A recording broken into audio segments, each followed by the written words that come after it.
Alright, so this should be the final part of book two. So anyway, if you watched the previous videos, yeah, you would have been caught up. But anyway, let's continue. This is pretty much the climax chapter, and yeah, this one's going to be a really big one. Be hard to come back to, when recording in between days. Tilda Chapter 30, Background to Earth. Back at the Awesome Atone, Zami is resting on a new soft bed within the vehicle while Yeah, could be good for resting, sleeping, for your medical, I suppose. So yeah, I can see why that would be added in there. recovering. Nicole is still annoyed with Hailwolf because the Earth is now at risk, and so the Awesome Atone is speeding to Earth as quickly as possible. Yeah, because yeah, did I establish light speed in vehicles being a thing? I think so. So yeah, if you're at light speed, yeah, definitely can go any quicker. But imagine if you if there's like super duper light speed, yeah, that'd be crazy. But yeah, I don't know how far is. I can imagine it's pretty far because if I'm still sticking to the normal solar system and then the other planets outside of that, then yeah, and um, so yeah, and then um, yeah, and yeah, I think yeah, so how will we build the um, I think Nicole should be also like I'm not sure I mentioned this earlier, but yeah, I think Nicole should be a bit more thankful of Harold for trying to save Zami, although even then afterwards Raul nearly went yeah, if it wasn't for Dion. So yeah, I think Nicole's response here is probably reasonable, but I think she's probably more frustrated with the situation as opposed to how Wolf more so, even if she's a bit annoyed with her in particular. And um, so anyway, yeah, but yeah, the trouble's around now, so yeah, they better get going. Thanks to one of the Earth's innovations of light speed. Hailwolf does Oh, okay. So I think that was just I'm not sure if it was said earlier when it kind of should have done, but I think this sentence probably helps answer for why they got to Ozona's planet as quickly as they did. try and apologize, thinking of it as a heroic moment, but only It to also reminds me, if it was like an Earth innovation for light speed, then what about other vehicles across the universe? Would they have light speed too? Because I'm not sure I've talked about this before, but I found it interesting that all across countries we all share a lot of design and of other functions, such as traffic lights, seat belts, lampposts. We share all of these like across countries. So having like someone in one country invent something and then going around the world is one thing, but this is a galaxy. I don't know. Yeah, I feel like maybe Earth probably sourced it off the nature bots. Yeah, I think that worry probably would have answered it. But yeah, how would Lightspeed be a universal technology that everyone has at their disposal? I'm not sure. realize that she has got a whole world in danger. Now those bad feelings have all come back. And all she A tad on the nose, but yeah, I can see how she would feel guilty, considering what she's been forced into and trying to save her own race and yeah, risk an entire planet again. Yeah, I could see that reaction being yeah, making sense. thinks she can do is run away after Not to mention, yeah, look at the image. So did Pod burst a hole through the wall? That's kind of funny. And Zemin looks like he's about to shoot down alongside Arvin, and Wolf's there, and Nicole looks like she has her shield up. I think.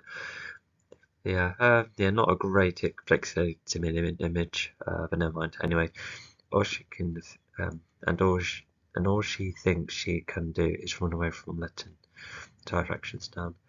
Okay, so was she thinking of running away? She might have. Like if it wasn't for Retron's trap when they got to the base, maybe Harold could have like run off or remained hidden somewhere. Like resuming her own goal to stay hidden because she doesn't know how to make things better for anyone. Because even when she was training, it wasn't just for her own satisfaction. She wanted to protect her race. Something that can definitely be implied, especially when she, helped save that planet by offering herself or turning herself in rather, and she could run away from letting entire fractions down. So yeah, it's like a similar situation. So yeah. letting entire fractions down. Hailwolf admits this, and she states about leaving, but Arvin encourages her to stay. Oh, okay. So she already thought what I explained. But yeah, so once again, Arvin almost acts like the glue somewhat. The ever optimistic one, to stay, and soft animistic calls. Yeah, that's kind of nice. Yeah, because if I feel like yeah, there's okay a bit of an animal theme in there because Pod used to be an orca, and well, I think that's the case. Yeah, I already discussed how that side of things doesn't quite make sense in during the book one's commentary, but also because yeah, Arvin and Podge, they're both animalistic and they get on, and how Wolf also likes animals, even being able to turn into one as well. So yeah, something about that which I quite like, and yeah, I could see how Arvin would have made Powell feel better then. Granted, I think and probably shouldn't have been like more of a heated thing, but at the same time, if there is already urgency towards Earth, only for help Retron to hinder them so he can sort it out himself. Yeah, I think that's the kind of tension I was focusing on for now. But imagine if they did have that kind of argument along the way, it would have been a bit more, character focused as well as plot focused. Holding her hand while making his soft animalistic calls. On top of that, Nicole was also disappointed that Hailwolf didn't know about Ozona's prediction of the craft, which Hailwolf generally didn't. Yeah, I can see how some might find it a tad frustrating. But if Helmholtz didn't know that she didn't know, that's just simply missing information. So what Nicole is, disappointed, I suppose is an okay word, but they can't blame someone if they're missing information. Know about. Hailwolf also explains what she has sensed from Ozona, and sensing the air is not the most blatant action from Ozona. Nicole, however, doesn't know what. Yeah, because it's more of a internal sense, I reckon. Yeah, I think that's something we can infer because it's not like things glow around him whenever he's like sensing air. Yeah, I think he can just like generally feel it, but without any visual indication of it. So yeah, I think that's probably why Health never saw that. To say, but that feeling of letting down is what she can relate to, so she keeps Hailwolf nearby, knowing both of them do have the chance to. I think not only does that come back to a couple of past events, but I think it just goes back to Nicole's history, to which she will get to. But it's much you can relate to.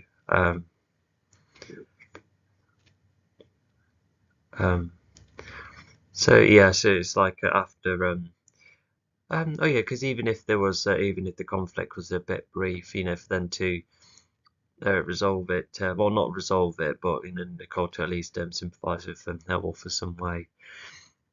Yeah, I think it adds a bit more to the bond. Make up. The Legion has arrived at the base as the awesome Atone lands thanks to drone mode. I was just thinking, how often Nicole never saw each other in the fifth book. I feel like they've bonded the most compared to any other Legion member, really. So, yeah, why not miss opportunity? Mike sees them, and they all go inside the Legion building. Drone mode. Oh wow, so it's in drone mode all this time. Well, I can see why, because even Arvin wasn't on the piloting, which he would have been able to do so. Johnston. So yeah, looks like Nicole Howelf going to make up afterwards. Especially after they've landed. Well, just resolving things at a sensible time. Mike, after being told instantly that the Earth is in danger, and so the servicemen are all given a code red. I think that was done through a call. Yeah, even if I forgot to mention it. Yeah, because maybe Mike could have been done at the Atone, but I don't know. Like, why didn't they call Mike for a heads up? Unless I did later on, I'm not sure. And all get ready for another attack, but they all don't know where the strike will take place, so they need to keep an open mind about it. However, Retron has set some traps. Yeah, because this, if it's like, if the Legion had been told about like an incoming Tilda chain, Chapter then, yeah, 30, Background to Earth. Back at Luckily, the it's at the Automatone, city, which isn't Zammy is too resting far on a new away. soft bed within the vehicle while recovering. But yeah, it is Nicole is still presumed, annoyed with Hailwolf where it because will the Earth land. is now at risk, and so the Automatone is speeding to Earth as quickly as possible. Thanks to one of the Also, I guess the code read thing earlier. Yeah, because I don't know what other codes exist within this world, but yeah, I think we can imply that code red means next world invading scenario. And yeah, I wonder what kind of traps there were specifically. Like, it sounds like, well, zapping is Zammy's thing, so yeah, I'm not so certain. Zammy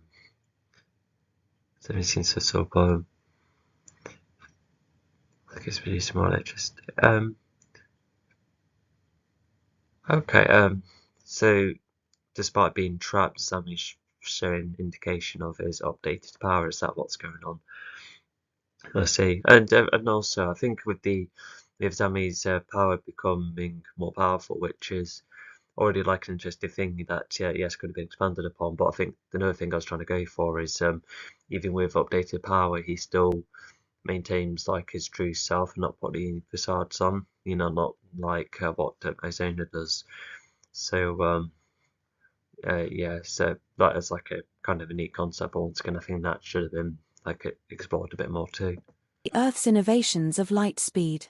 Hailwolf does try and apologize, thinking of it as a heroic moment, but only to realize that she has got a whole world in danger. Now those bad feelings have all come back.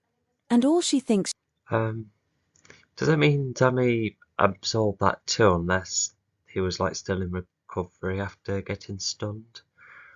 Oh, actually, no. Were they like no, because the trap says zap. You know what? Why not make it I don't know, like because turrets or sentry guns exist in this world, don't they? You know, why not make them like stun lasers, and then that's how they all lie down and unable to move at first.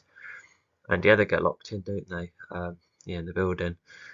Um, so yeah, not clear on what kind of gadgets Retron used here, but and also I think Mike would have been called about this earlier because I thought Retron heard about this call, hearing about the danger, and so he traps the Legion, knowing that they caused enough trouble, and then he was going to sort it out himself, which would have made Retron himself look even more better.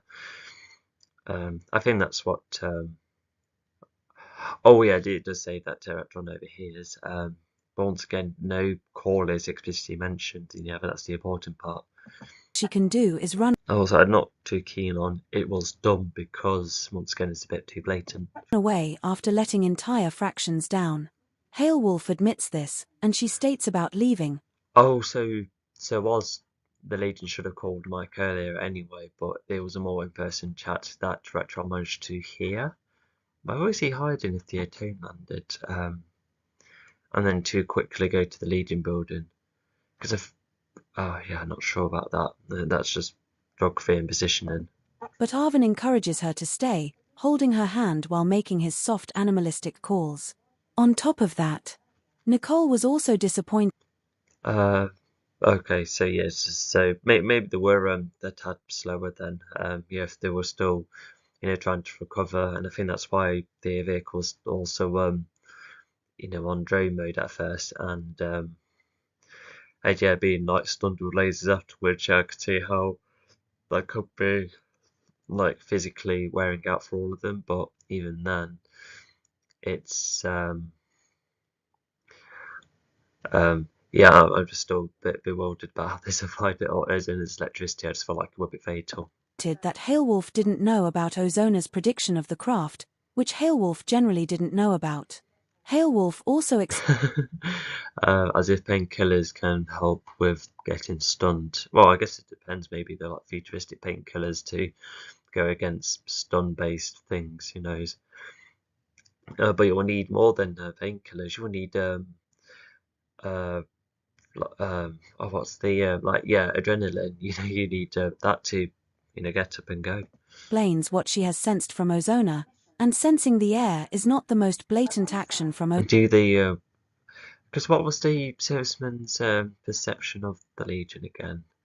That I don't quite remember. I thought there was something about it, but I can't really recall because after the leader watched the footage, they all split off a bit. But yeah, there was no mention of the servicemen. There might be something later on, but if regardless, I think the servicemen should have or had like their own like little discussion about what they think of the Legion because their perspective would have been different to their publics. If anything, they should, well, knowing that the Legion helped against Earth and probably know about the crime fighting and fighting other aliens beforehand. There should be like, what is this like framing and we know they're good, so what's happened here? He could have done this, that's what should have happened then. And not to mention some servicemen could have been like, oh, could do the Legion's help and Retron's like, no, this is their fault, we're gonna do it ourselves. So something like that should have been added too. So yeah.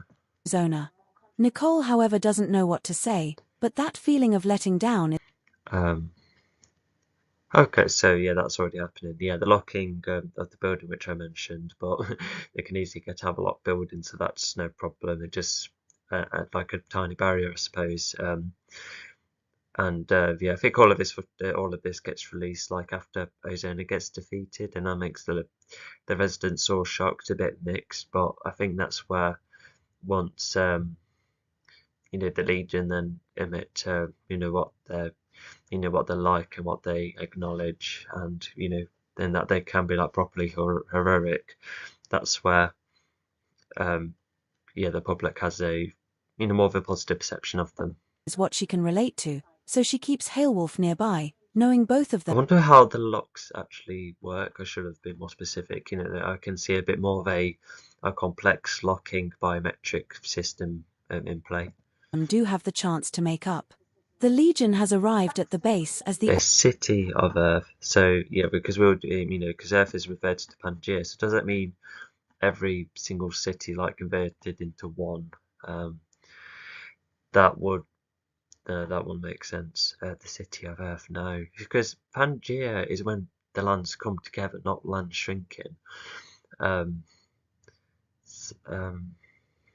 So yeah, Tell you what, I think I'm a rebeat. I think I'll just have Earth. But I think I'll still go for the Pangaea idea, but go for a more realistic approach. Have all the countries still stick together, and it could then explore the potential effects, like what trading be like, discussion of land, do the borders get maintained, and if there's more sea out and about, how will that be used? Could they make artificial land? What about the both the Arctic and the Antarctic? And it could even link to some themes about how humans get along with reverting back to Pangaea is one thing, but like then getting on with aliens, and even aliens could because I thought of an idea that I've hinted in even in a couple of the 8-bit comics before about an alien settlement within Earth, almost like a safe haven or something. Even that could be where the humans could like build some spare land for them, I guess like far away, but you could have like aliens be allowed to mix in with Earth eventually. I think something like that could be rather cool. But yeah, definitely far more detailed. Already sounds far more interesting compared to what this original version was like. awesome Atone lands thanks to drone mode. Mike sees them, and they all go inside the Legion building. Mike, after being told instantly that the Earth is in danger, and so the servicemen are all given a Yeah, this is it's just going through the the steps. We're maybe familiar with the steps, but it's going one by one. Earth has been hit, the tunnels have been activated, and the Stoners now can have access to Earth. So it's just following that through. code red and all get ready for another attack, but they all don't know where the strike will take place, so they need. I think yeah, even if I think there was the pause in the speech, but no full stop at the end of that last one. So never mind. But yeah, so that's all clarified as well, because as we know, Ozona only like invades, but because I don't know about the ruling power of the other planets. I haven't really considered that when I should, but regardless, yeah, because how much does Ozona know about Earth? Like, does he know that there's already like perhaps multiple ruling forces all across Earth, and what it is, like a neat idea, well, like a objective that makes sense. If I was entered by by putting all of the ruling power aside, I can just overall just rule the entirety of Earth. But yeah, it's not just ruling, that's mentioned, it's security as well. So that means no fighting soldiers and diminishing the resistance all across Earth as well. So yeah, it's Earth is like a big one compared to any other planet we've encountered. To keep an open mind about it. However, Retron has set Yeah, Titan as in metaphorically, Dion isn't a literal one. But yeah, I like the metaphor regardless. And yeah, so the worn out part is mentioned earlier. We know how powerful Dion is, and so yeah, he has to stand nearby. Yeah, that talked about earlier. some traps that zap everyone in the Legion building after discovering that Zam And I also just saw, yeah, it's good to keep their communication spell up as well, to yeah, to help communicate with one another. Yeah, that sounds yeah, just like a good strategy. seems to absorb all that Ozona provided to Zami, and we would say provide because Zami looks like he is producing more powerful looking lightning. Everyone is now physically stunned. And it was done because of Retron. Retron overhears that this was the Legion's fault as he was sneaking. Yeah, so whilst I think the servicemen will probably start getting ready and probably moving away from the base, like I guess slowly and all around just to see where it ends up in and once the chain lands. And I think luckily it lands on the road, not towards the building, so that's already because yeah, Ozona doesn't go for innocent people nor task the stoners to do so. Because as you find out later on, I think it's only the humans that try and resist or attack probably get attacked. So yeah, there is like some kind of consistent through line, which I kind of like because it just goes to show that not all villains just take lives because they're selective, which is yeah, it's just a tad more depth to them. And but yeah, regardless, yeah, the chains landed, and but yeah, I think they surely would have aimed for where to point the chain, won't they? Because if for instance, if it accidentally like landed on the village, yeah, I feel like they'll be like, oops, that's minus a couple of lives. Yeah, that won't be good. So yeah, I should have written in like an aiming system somewhere. Whether enchanted or whether it's magical technology, sorry. Um, um, and so yeah, looks like the servicemen have crouched around. Yeah, they have loads of vehicles at disposal, so yeah, I can see them going there quick enough. Sneaking near the landing Automatone, and so he will get the next victory for himself. And also, whilst my geography of Earth isn't like the greatest, but as far as I can remember, I think it's the town that's quite close to the base. Which meant they probably witnessed a lot of the Nitrobot fight. But regardless, the salesman, has said to try and, make sure there's no residents that, leave that town. But yeah, the city's like further. Yeah, I think that's what it's like. I don't think it's right next to the town, but still quite a way away. With the Legion lying down on the ground. The Legion was barely walking after the run from earlier, as well as the zapping from Ozona. So yeah, I think the chain, if it's like coming from the sky, that's the stoners already having some higher ground. Although I thought they were shorter ranged in their attacks, but never mind. But I also feel like, well, I say, where does the tunnel end at? Because it must be like close to the ground. Because if it did like come from the sky, I think that would be impractical. Because that means you have to walk all that way and make sure you don't fall. But I feel like swordsmen should have more advantage if they have multiple long-range weaponry. And whilst they could be slow getting there, they would still have weaponry pointing all at them. So, although the Stonos do have the serpents too to fly around on, so I think that would be a bit puzzling too. Oh yeah, to which yeah, it's explained here. Whilst they are all on the floor of the Legion building, they all crawl to one of the cupboards where they can get hold of painkillers. No projectiles then. They must have to go to the ships very quickly without getting shot. That's yeah, I don't even know why the Stoners are winning at this point. Yeah, I'm a bit mixed on this. Retron takes over the next mission as he leads the servicemen. Alongside And yeah, I think probably presumed to for Retron's orders. Yeah, I think it's just firing at the Stoners. I don't know whether it's stated with the stun or fatal lasers. And but yeah, just that again countered with the on-beat light. That was just one of the commanders being a bit trigger happy and telling his soldiers to do the same. Like we at least tried to spare you. Me and the Legion. Yeah, definitely that's been addressed, which yeah, that could have really added to the battle. releasing more controversial information about the Legion, Off slowly with the chains, so it is coming from the sky. And with the tunnel ending, so does that mean the Lightspeed tunnel stops at where it's like the air is breathable, even if it is like really high? I'm not sure. And hopefully the chain has a bit more of a pathway unless the stone is very good climbers, because imagine trying to run along in that way. I think you're almost going to be single file depending how wide like the top parts of the chains are, and a lot jumping too if it's all getting linked. So yeah, it should have been like a more specific type of chain with a purpose to the design, because yeah, the storybooks this made it look like a normal chain. uploading while he locks the Legion inside their building. Ozona's new chain is completed and is about to hit the city of Earth. Um, oh yeah, okay, yeah. How do? Oh, no, okay. So yeah, the stone. Oh yeah, so yeah, the stone is from high up. They can see. The base must be not only not that far away from both the town and the city, but for it to be in a more blatant view.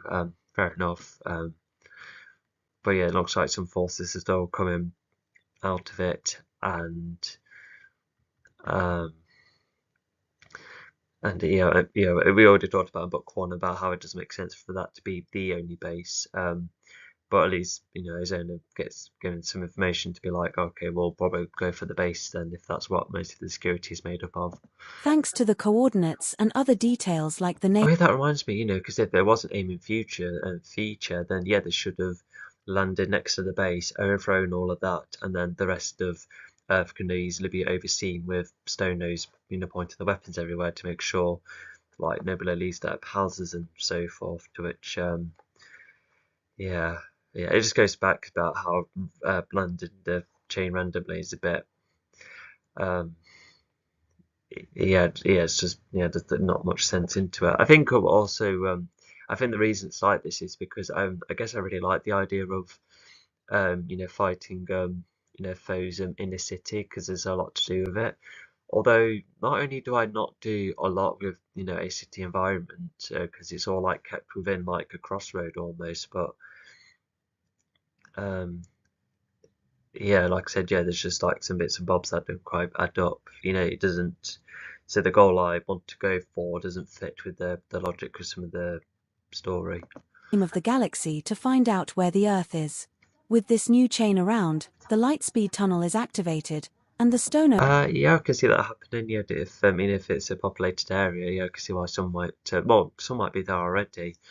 Because yeah, not all of them just chill at the base. A lot of them, I think, do oversee, um, or just wander around heavily populated areas. To keep an eye on crime and that. But yeah, regardless of the rest of the force that's going to join them. are about to enter Earth and diminish any security there, so Ozona can rule that world with another iron fist. Should be more specifically the Legion building, even if it is next to the base. Ozona, however, is still worn out fighting a Titan as powerful as Dian, and Okay. And yeah, I think the notification is because they wear the collaptors on their wrist, don't they? So unless Sammy has like a personal like he has like I don't know like an app to keep track of what his vehicle's status like, and but yeah, I don't know what Retron did. He probably got a few wires inside.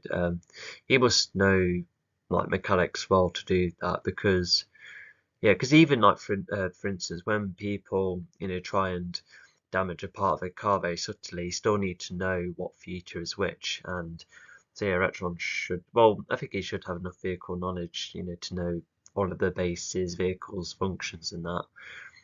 So yeah, so that line's a bit up in the air. Although what I will say is that I kind of like when the tone has the wheels back, it's almost like a callback to the first film. And whilst it's slower, it's still at least away to the city. And they then have to use surfaceman crafts to make the way to Arizona later, which adds a bit more of a team working thing, and also a small variation where this in the Legion have to hop onto serviceman crafts, for a mission. Now Ozona needs some rest, letting all the Stonos get going as they all head to fight Earth. Ozona will use the communication spell to keep tabs on every single Stono. He will join once he is ready to go. I see him with one because okay, so yeah, say he was doing something subtly, but he still would have been spotted, with oh no, so he hid from CCTV. Okay, so he is clever and yeah, of course he would like cut a couple of wires wherever the vehicle is at instead of yeah, what did he once think, or blow up the vehicle? But obviously, it's not the best idea. If anything, it will make people think, oh no, the base has been under attack, which Retron could have like fibbed about, but yeah, I don't think he. But it might be quicker compared to just disable vehicles flying. Oh yeah, it's just all of these lines are up in the air. It's not being specific. And it shouldn't take long. The servicemen all crowd around the city considering where the attacks are happening, and the servicemen are so far at Yep. So yeah, I reckon they're trying to like stand up and get going. And if they took painkillers earlier, then yeah, I think they'll be in a good enough condition later on. So yeah, there's a reason why they're having like a chat. They're still recovering in the meantime, and oh yeah, the contacting pod. What's that for? a big disadvantage. All through servicemen are getting fired at and attacked up close with little control, making the servicemen either go for cover to try and hold back the Stonos and even their Roxy Okay, so at least it's nice to be updated what's happening there. serpents which act as air cover, and they act as charging balls with no projectiles. These Roxy serpents are no less a target. Okay, yeah. Oh yeah, because whilst it's not explicitly stated, but I think what we can infer is that if forces are still going to leave the planet, as some of them are already making their way to Earth, then yeah, that's one reason to attack the planet. Yeah, especially with Dion and Pod already being quite powerful. Maybe the Tengus might join in. Who knows? Or maybe it has some Stonos turn, but that doesn't really happen, and that's an idea you can't really rely upon. But yeah, not to mention, yeah, looks like luckily Pod and Dion already had the idea to wreck the whole top surface of the planet, to bring it back to its former glory. And yeah, and the Tenga's already been established to have a star.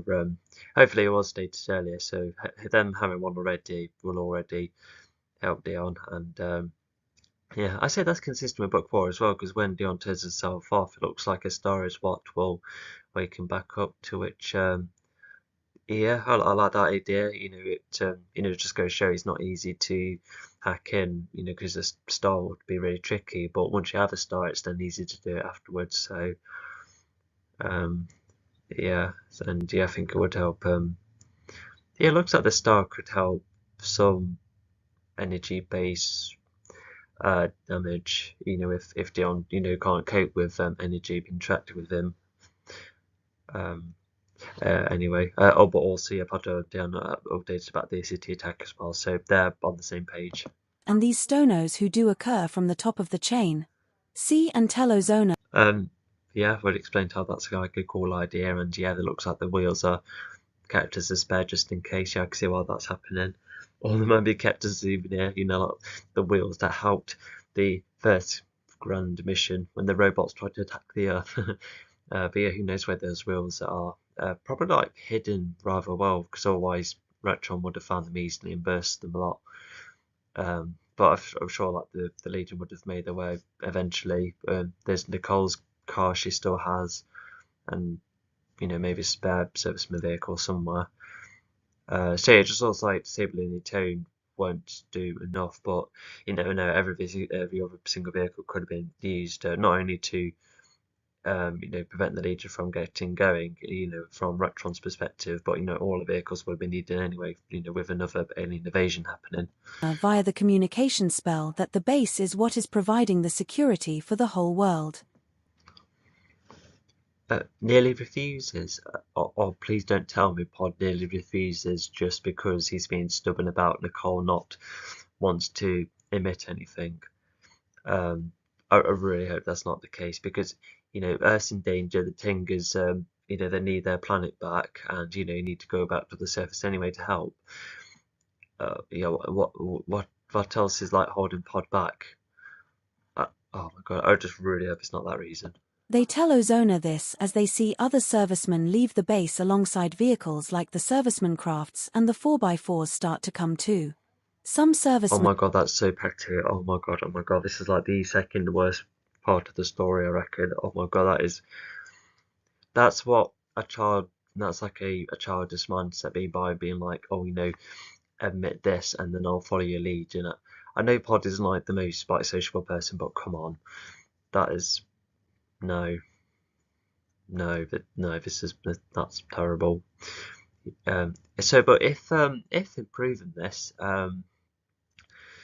maybe Pod could have, I think he was still, maybe he was already like still wanting to help, but not as keen as following Nicole. Maybe he was going to follow his own lead because of how he felt a bit closed off from Nicole. So maybe that was what I was still implying, but if not, that would have been like the primary improvement, because it still would go along with the themes of the story as well. were sent ahead of time as they wondered where this chain would land, but some were already in the city. And yeah, I think this goes back to about how Pod is so, so drawn to the Tengers when they were funning with him earlier. And granted, he hasn't really clicked. Oh, but no, but he's had a really good relationship with Mike. They get on really well, and even Nicole a couple of times, even the president. So no, that line doesn't work. The Tengers aren't, that better compared to some humans he's met. He's only chatted with them. I know Retron's a bit mean, and the public were a bit narrow-minded, but my point, what I've been saying, still stands. Back at the base, the Legion is all trying to get up, but thanks to a vehicle notification, the awesome Atone's air technology has been damaged by Retron. He not only had time to do this... should be at, yeah, at, not a. So I think, so that's similar to what happened with Zami earlier, even if the pretending to be an alien thing doesn't quite make sense. So that connection wasn't necessarily made, so that was like a missed opportunity, and Nicole and Zami could have bonded further by talking about similar situations. But yeah, does sound like a like a piece of history which she will be ashamed to admit. But she's made up a lot since then. And yeah, I feel like this is quite a mature part of the story. Just knowing that Nicole was once responsible for something, but as later on said, she has been given second chance thanks to Mike being open-minded, but she still probably still feels ashamed of herself and still has a lot of work to do, and I think that also adds to her motivation for wanting to be a like a great part of her family history of being in the army and that, well, multiple armies, with what her ancestral history could look like. Because if it's going all the way back to World War II, and if it's like the year 3000, as I've mentioned a couple of times, I think that's more of a fact in the first original animation adaptation, but that is still in the future, heavily in the future. But yeah, it's it does add quite a bit to Nicole. Like, granted, it's backstory, which is different to character, but I think it does help understand her a bit more. Well, I think we'll learn a bit more about her, and also why Mike was an inspiration for her, and Yeah, because yeah, I think being closed off about not wanting to admit anything. Well, if she was not wanting to admit that, then she could have talked about other, parts of her history. Like trying to climb up the ranks. That already sounds like a challenge. So why didn't she just go for that instead? It's not like the Legion were demanding her to admit her deepest, darkest secret. Like that wasn't what was implied. So yeah, once again, there's just a lot of problems with that. But regardless, this moment on its own, I think, is still quite nice. Just with Nicole opening up a bit more. This while the Legion was unconscious, but he disabled the flying because by wrecking the whole vehicle, he would have been more guilty if he managed. So yeah, I think I too talked about how Mike's a second chance kind of person, which is yeah, it definitely adds more to him as well. So yeah, he's almost like the nicest chap in the story, well, him and Arvin. To do it without any CCTV spotting him. Now how will the clan Um, yeah, I remember in early versions of um, yeah, this story. I forgot what I was calling it at first. Oh yeah, the Protecto Legion, which you might have seen in early parts of the Instagram. Yeah, that's such a lame name looking back.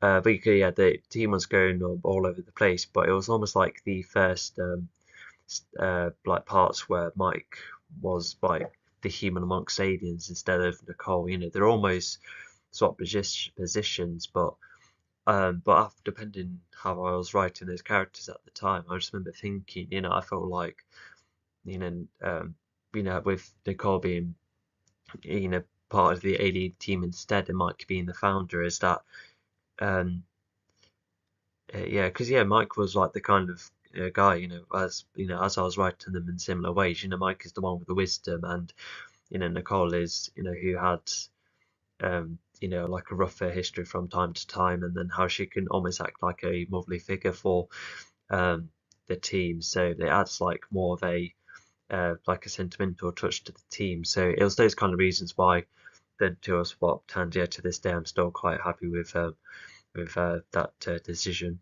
Anyway, for the right reason, also make her realise how to how to perform more moral actions. Yeah, that adds to more Mike's input. This is part of what she didn't want to reveal. Yeah, which we already discussed. get to the battle? The Legion still needs time to recover first, and they chat as they try and get going. Not to mention Yeah, of course, this is like really personal stuff, which is very like bold to admit. Um, yeah, if just focusing on the not on this moment, yeah, just add to more of the Legion's understanding of Nicole. Um, so yeah. they even managed to contact Pod thanks to using their collabtors, a holographic phone call. Uh, yeah, I can see that happening. Pod has made it and has Diane's body as he goes back up to the surface with the As much as it's nice to try and go for the theme of the story, I just feel yeah, because I think I already have spoken about how this could have been like a story where the Legion were like more controversial, and maybe all of them were hiding their own facades and making themselves who they're not, but by seeming more friendly and even go for like safer measures when fighting the foes. Yeah, I think that's where that would have made this theme stronger. Because whilst they were, because in the first book, yeah, I think in the first book, despite their flaws, a lot of them were just already like morally sound. With Nicole probably being, the one who has like the most wisdom, presumably thanks to Mike. But yeah, imagine if I made the other three a bit more, I like rebellious and loose, and then that accidentally grows as despite the teamwork. I think that would have not only added more of a progression, but would really benefit the themes for this specific book. Tengus in the coves.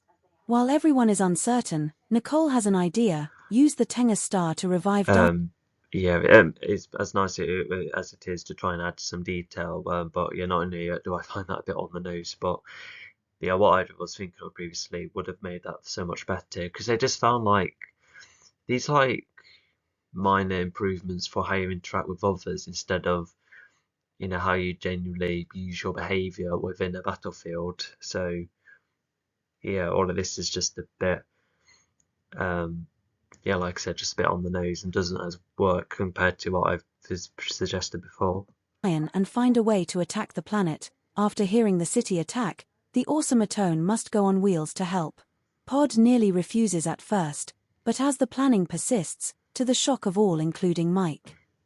That she has been holding in for so long, yeah. Yeah, because they're both, yeah, because if you remember at the start of the book, they spoke about yeah,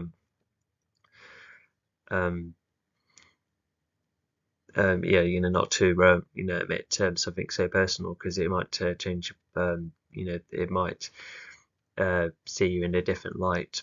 But it looks like the Legion just are able to understand her more. They're not hindered by her. They understand her more. That's the thing about learning about one another. And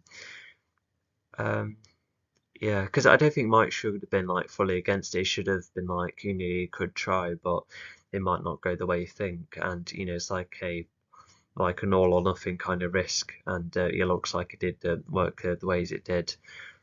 And yeah, I think I could have added a bit more depth into that as well. Actually, check. And gosh, holding him for so long as a relief, Mike could just seen the potential in revealing such history. Oh yeah, because I think Mike admits something too, doesn't he? Unless he was about to. But even if it's nice for Mike to do, and it's brave as well, and I guess we learn more about Mike and how they all can connect with one another. But Nicole, I guess, needed to, for the Legion to understand them more. That's the reason why she felt like she had to admit it. But Mike doesn't have as much the reason. But I suppose he's just, it helps. Yeah, just I guess just like further trust building almost, as they know more about one another. Yeah, and I'm not sure if the book forgot to state this, but yeah, Mike was already with the Legion and sadly part of the trap as well, so that's why Mike is with the lot at the base. Nicole admits her controversial history. Pod was about to go on a rant on how these Tengus, despite a couple of minutes, had been more open than Nicole. Revealing history in the right way. I'm a bit puzzled by that line. Tilda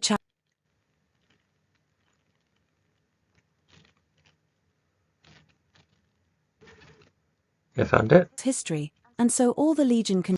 Not to mention Mike states that Retron only wants a city special success as he wins, but he has released more about the Legion, including Nicole's history.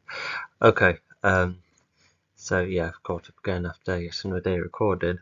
So Mike, even if Mike wasn't like told about this, he can definitely infer it. Does know Retron well, and yeah, I think I'm also missing the part if Mike said, "Oh, Retron was behind the release and the whole time, and now it's about to release more of it." To which, yeah, because I guess they could have or who knows where Retron's uploaded it from, because it's finding the particular device to stop it that way. I think that's how most uploading works. But they could have, I don't know, tried to log onto his YouTube or his news feed profile, I don't know, and stop it that way. But it looks like it's implying that it's just going to be released regardless, and maybe out now. And with the last line or last part being to be decent heroes. I think that's like the best thing you can do. Like even if you had bad things said about you, you can the best thing you can do is just prove the opposite, pretty much. Do now is be decent heroes. They know that they have to prioritize the fight at the city rather than trying to beat the release of information which would be around by now, and they get. Okay, so yeah, that yeah, because if it was like a couple of chapters ago when when the information started to be released, then yeah, fair enough. I guess it creates a question: why not release all of it at once? But I suppose it's Retron finding some material more like the CCTV and then releasing more information. But how if to oh, I guess you do like post images like on news feeds. That's the thing, isn't it? I think that's how Retron would like showcase that kind of information. And yeah, the city fight is way more important, absolutely, because it's saving lives after all, rather than saving their reputation. The awesomer tone going, on But wheels. that reminds me, Book 5 had a theme of prioritize the lives instead of the goals, and I feel like although this is different, this is a story about not about going against facades almost, and the Legion already know what to prioritize. But in Book 5, all of them were so keen on, because whilst they still try to achieve the task and save lives and beat the villain, behind it all. But as one of the characters brought up, is that it's like the idea of you not know when you're going to get your goals or if you're going to get it. But you have to go all in to at least achieve what will be the best result, even if you don't get what you want. So yeah, it's just for a second I thought I nearly stepped on something like crosses, but no, this is two different books, two different themes. Sorry, that's a small tangent. So yeah, let's go now. Opening the garage part of the Legion building and leave the bases. Okay. Hi. A garage part. Okay, I suppose that adds to the building a bit. Yeah, I'm definitely going to work on the geography of all of the important buildings in the reboot. Land as fast as possible. Meanwhile, on Ozona's planet, Diane starts to get better after being revived from the star, and Pod wonders what to do. Yeah, I reckon it was been quick enough, since Nicole stated the idea and whenever Pod going back to the Tingers or something. So yeah. He has an Oh, idea. not to mention, I feel like this should have been. Oh yeah, I could have made another chapter. From this part. Yeah, why didn't I do that? Because now we've got a chapter that's too extensive. To flood the planet, but he also has second thoughts because of him being a Morphil, a race that has caused a lot of destruction. But Diane reminds. And yeah, I think all of this I've talked about before. Not only what they're going to do, but with Pod having this insecurity of of being the part of a heavily criticised race, and then Dion's like, well, I'm the only one, aside from Zemion, who's no longer around, to do some good. And if I can redefine, my own race, so can you. And so yeah, that's how the chat goes. And yeah, both this conversation and the result of what they both do together is kind of satisfying. Yeah, I was just having to think of what John's relationship is like with all of the Legion members, and he has a good moment here with Pod, and I don't think they really meet again until book 4 when they do clash a tad, but we'll get there. Pod that net robots were also a race of destruction, and Diane's more significant actions That's allowed. something else I didn't quite clarify. I think book 4 made an attempt with the different types of fractions, because the Stono stand out, Slivrocks, Custom and Army mix, stands out, but then have both Nichbots and the Morphloids, both, kind of invading, both were made of, for destructive purposes, multiplied, and the leaders are quite power hungry as well. So I just remember thinking there wasn't quite enough distinction, but I think the difference is that oh wait, no, there isn't, because everyone was hoping for the army to be good, only for it to be not due to Orpheum. But the Morphle creator, created the Morphle race in the hoping to be good, only for Mechatol to overtake it. So it felt like a weird cycle, and even designed for both teams too. So yeah, it's good to have like multiple armies, a variety with different opponents. And if even thinking about it now, instead of just having one army by the other, why not mix them? I think that could be kind of cool. A bit like the battle in the flashback of the third book. But yeah, I do need to really distinguish all sides, or every fraction, etc. Diane to redefine what net robots should have been, especially presented by Diane and even Zemion. Pod intakes this, and so both of them come up with a plan. Pod will flood Ozona's planet all over, and Diane will destroy the chains and even help either Pod or the Legion. Diane for so long has been okay, so yeah, but it's Pod primarily going for the planet. Okay, and yeah, John going for the change. Yeah, that's kind of yeah, it's a good opportunity to do that. Yeah, because yeah, Ozona is threatening Earth, which is not only has all of this gone long enough, but Earth is like one planet that should not be taken whatsoever. Because I feel like the other planets could recover, but not Earth. We all know how complicated our own conflicts can get, especially if Ozona did overthrow a lot of security of the Earth, only for a bit to diminish once Ozona's gone.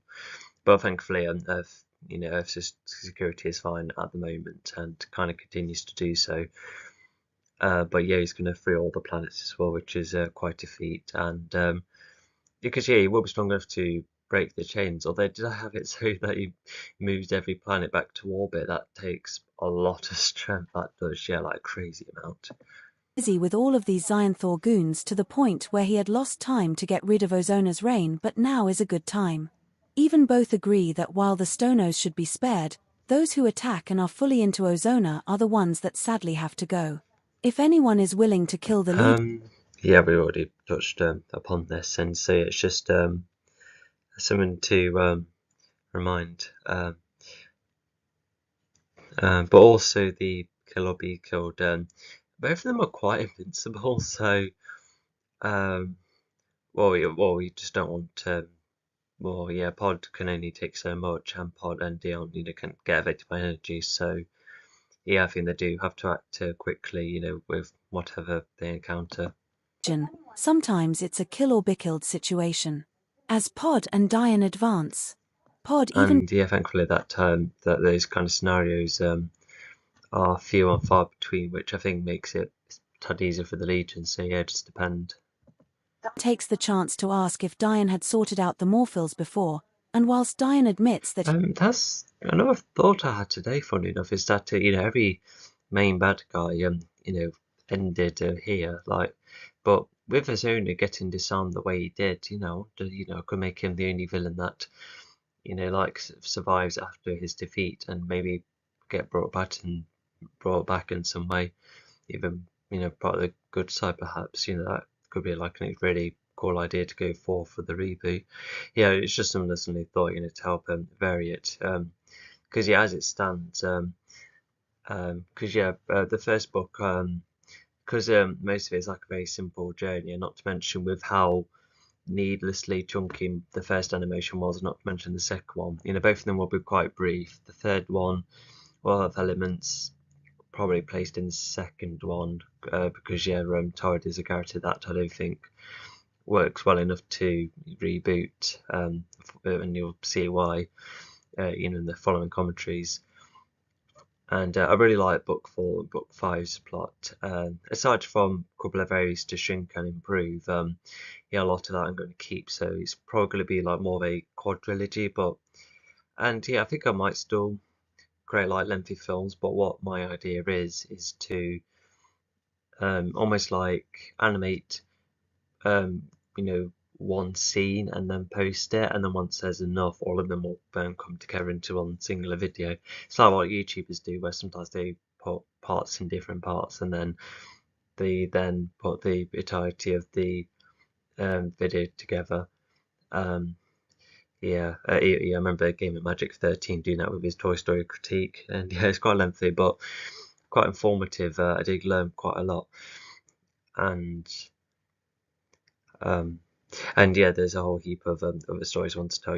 There's the comics, which I'll definitely carry through in some way, and other ideas too. So anyway, yeah, I should continue. he remembers fighting an army of them 100 years ago, he had fought Oh, now this is something that's kind of stated, but not really expanded upon. Like it's hinted a couple of times, even in the third book and maybe the fourth one. But yeah, what is it?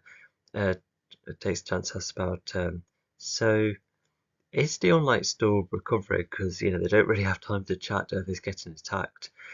But I think Dion does answer briefly, hence why I think this writing here is as brief as it is. He saw to start Morphos before, must not admit, so he remembers fighting an army of them 100 years ago. Okay, so that goes back to the flashback. He had fought them from time to time, so yeah, I think when situations got serious, I think he did have to fight them. Strangely, not Mechador himself. That isn't explicitly stated because I know Mechador is partially Nitro, but I reckon Dion could have like a good battle against him, perhaps. But maybe it could have been too tricky. So yeah, let's just get going. Them from time to time. But sometimes they can be well hidden and pose threats sparingly compared to other. Even if those remember the couple of times that 100 years ago was mentioned,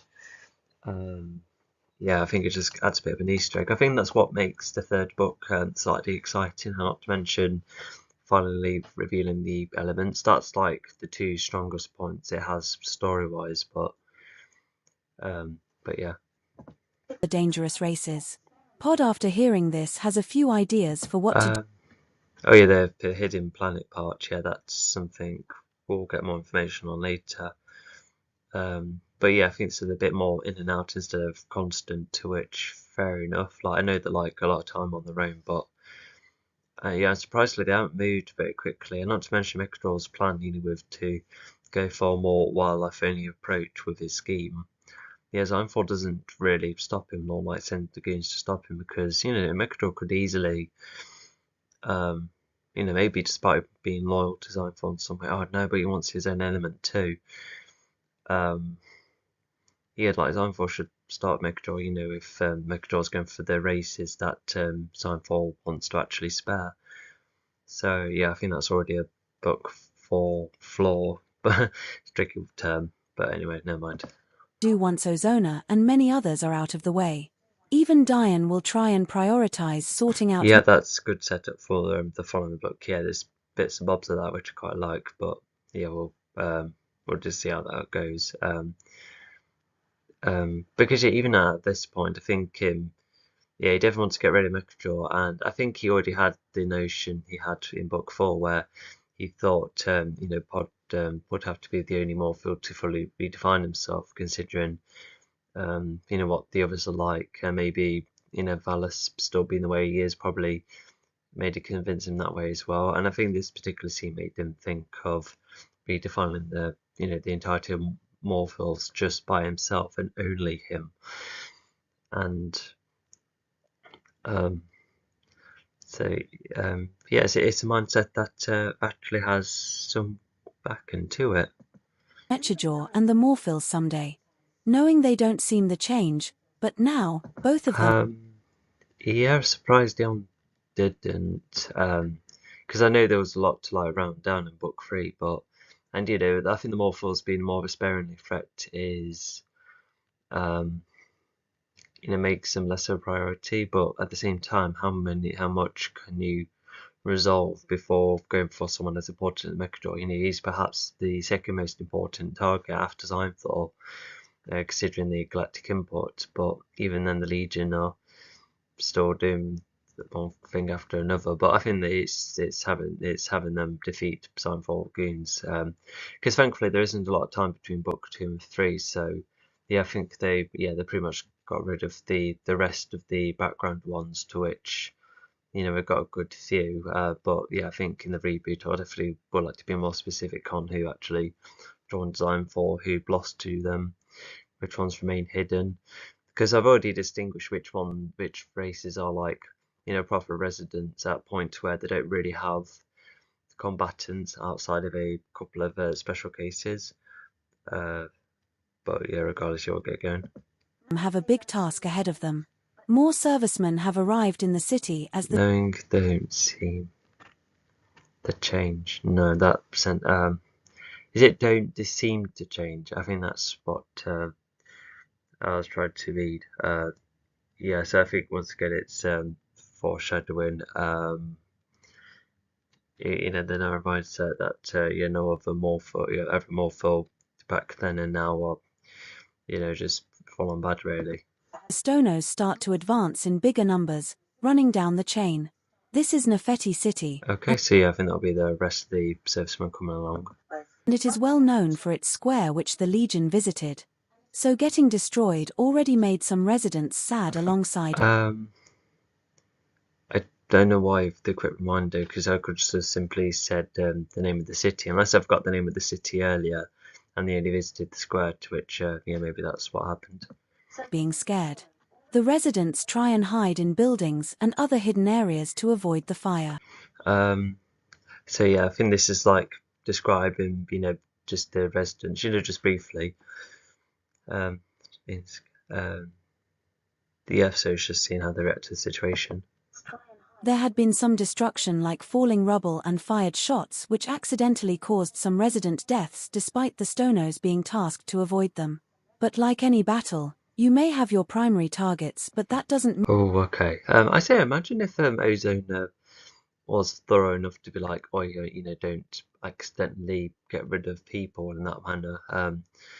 But yeah, I think it's probably like a serviceman thing. And I was just wondering either why the collateral damage, and I think it's probably Stone's missing the servicemen and then accidentally firing into buildings, and then they fall and crumble that way.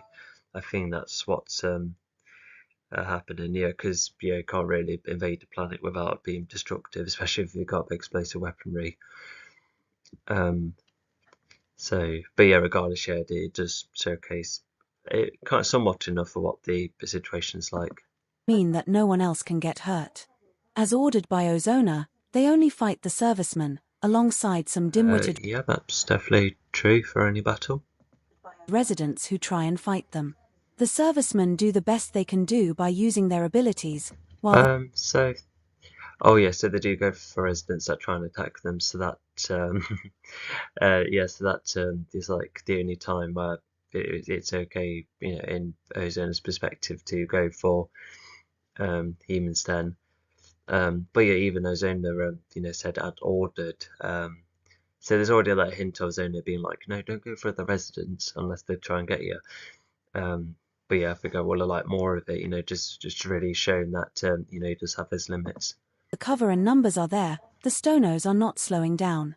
But then, the Legion in their awesome And atone. those abilities were introduced in book 1, and I think it would have been cool to bring them back to see how each tool helps, such as the nets, because I remember that being a thing. But you can somewhat assume that it's similar methods carrying over. But yeah, I think it would have been nice to be a bit more descriptive. On wheels, starts to come around, the turrets are getting fired, and even thanks to Zamis' increased lightning. Yeah, it's a minor bit of comedy on wheels. Yeah, not an awful lot though. I think I should have written more funny moments in, but I'm because whilst I do like comedy and there are tons of funny moments I could think of, but I don't really prioritize comedy nor jokes, nor do I. I think I will have a think about adding some visual humor into my reboot animations, because there's some visual humor which I've been slightly successful at with my past work, especially during my education. But yeah, I think it's sort of worth considering because it would just help, vary, the experience, instead of being straightforward and full of action all the time. Abilities. He powers the vehicle to fire more powerful lightning, which can And yeah, those would be the same turrets that everyone else was using earlier in the canyon. branch out to kill multiple Stonos far more compared to his former lightning. Oh, okay. Yes, that showcases more of how well Sammy's power is doing for him. So it's adding to the vehicle, and yeah, it seems to go for more multiple targets like any lightning does. So yeah, wow. Chapter 30, Background to Earth. Back at the awesome Atone, Zami is resting on a new soft bed within the vehicle while recovering. Nicole is still annoyed with Hailwolf because the Earth is now... Okay, so we know where everyone's positioned, but yeah, Zami getting cocky. Yeah, we'll see how that carries over. But yeah, I can see why he would be a bit like that. If he's feeling better and he's got more power. But yeah, I'll just be interested to see how that carries over.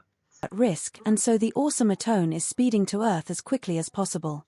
Thanks to one of the Earth's yeah, good for Arvin. Yeah, he is more of a up-close kind of fighter. innovations of light speed. Hailwolf does try and apologize, thinking of it as a heroic Release moment. the servicemen. Yes, the servicemen, I reckon, do think of the Legion quite positively. Because yeah, they don't have that kind of jersey. Also, where is Retron? I thought he was in the battle. but only to realize that she has got a whole world in danger. Now those bad feelings have all come back. And all she Oh, okay, what's it going to say? thinks she can do is run away after letting entire fractions down. Hailwolf admits this, and Yeah, I can see why Ozona would be like going to definitely go for them, because after all, the Legion is who took down, the Nitrobots. So yeah, if you get rid of the Legion, then it brings Earth at a massive disadvantage again.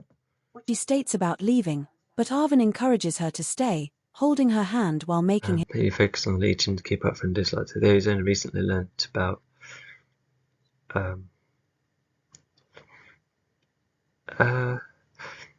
but keep up for other dangers like servicemen, which I was only recently learnt about.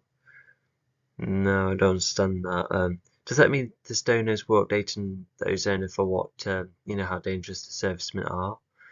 Because for a second I thought Ozona was like updated about what happened to Orphean, to which that I kind of forgotten about.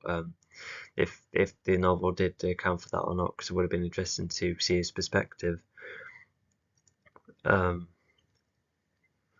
But no, never mind. His soft animalistic calls.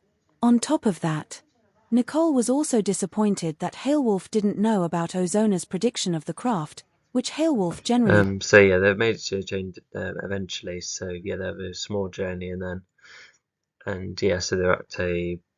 Are they at the square or the crossroads? Because the storybook has the crossroads, but does it actually come back to the square again? Kind of a bit lost. Didn't know about. Hailwolf also explains what she has sensed from Ozona, and sensing the air is not the most Yeah, so no more relying on the Atone. They have to fight independently. blatant action from Ozona. Nicole, however, doesn't know what to say, but that feeling of letting down is what More constant. Okay, yeah. So it is a more dangerous battle. Well, there is more stoners after all. she can relate to, so she keeps Hailwolf nearby, knowing both of them do have the chance to make up.